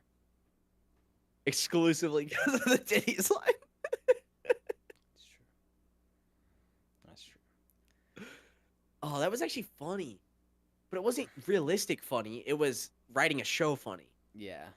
Which I think is the biggest missed thing from every Marvel movie, Lord of the Rings, even going back, where it's like, no, you're just getting jaded. They were always funny. There's a difference between funny that makes. Well, Lord of the Rings, Lord of the Rings, I was saying as an example of like stuff is funny in context. Like when Gimli's making a joke, it doesn't feel like Gimli's looking at the camera going, ha ha ha. Gimli's making a joke in the context of the scene, which is funny to the audience, but it's also funny in the moment of what's happening. Yeah, it's not for the audience. It's not funny for the sake of getting a laugh from the audience. It's funny for the sake of getting a laugh for the characters. Yeah. Which in turn draws a laugh from the audience. Yeah. You know, everything's like that up until Thor. Thor is hilarious because Thor doesn't know anything about the culture of Earth. Like, that's the funniest I was laughing at Thor wasn't when Darcy was saying stupid lines that were like one-liner freaking stupid cutaway jokes that would be in a new Marvel movie. It's when Thor's like, just the hilarity of like Jane just blindly trusting him when it's like, when you just think about it, it's like up until the Destroyer shows up, there is no reason that they should just think he is a schizophrenic. Which is what Selvig thinks. Yeah, he's like, he's a crazy person. But Jane is like, Jane, it's almost like there's more character development, but mostly she just believes him because he's hot. Yeah, it's kind of annoying. Hot.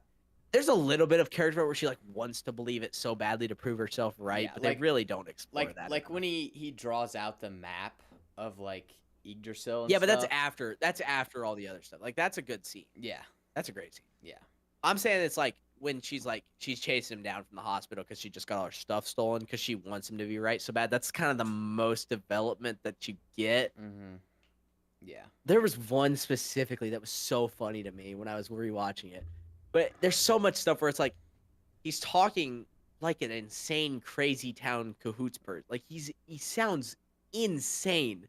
Yeah.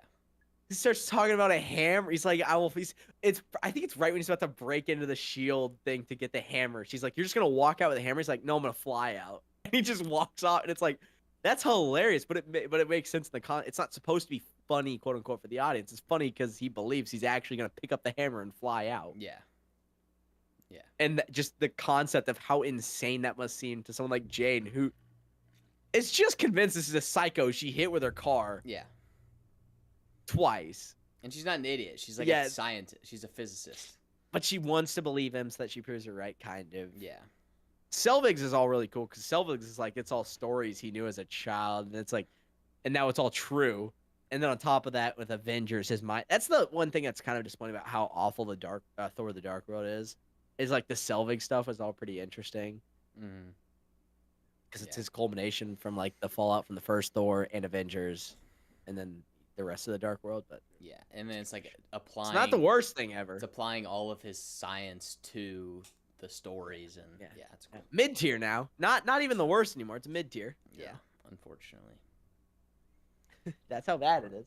Well, that's how bad things are. Life sucks. I gotta go here in a minute. World's over. Life's awful. Everything's gonna suck. Recap. Great outro. Peacemaker's gonna suck.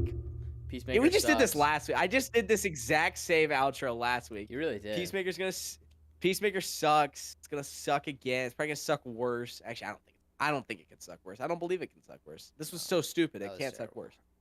Yeah. The Man of Tomorrow is probably gonna suck. No, it's gonna be good. It's called Man of Tomorrow. Dude, it's gonna be so good. It's gonna suck. It's gonna be terrible. It's gonna suck. Whatever movie you're looking forward to this year is gonna suck. Avatar is gonna suck. Everything sucks. The world's over. If you're an American, go watch F1. You're a disgrace to all of us who like movies. If you say you like movies and you haven't seen F1, I hate you. Personally, I do. I hate you. I don't like you. With that, thank you for watching. Check out Caleb's channel, The Final Take. I'm making a Creature Commandos video. That's my next video. Nice. Got my thumbnail. Check out my videos. I'll have a Terminalist video out shortly. And thank you for watching.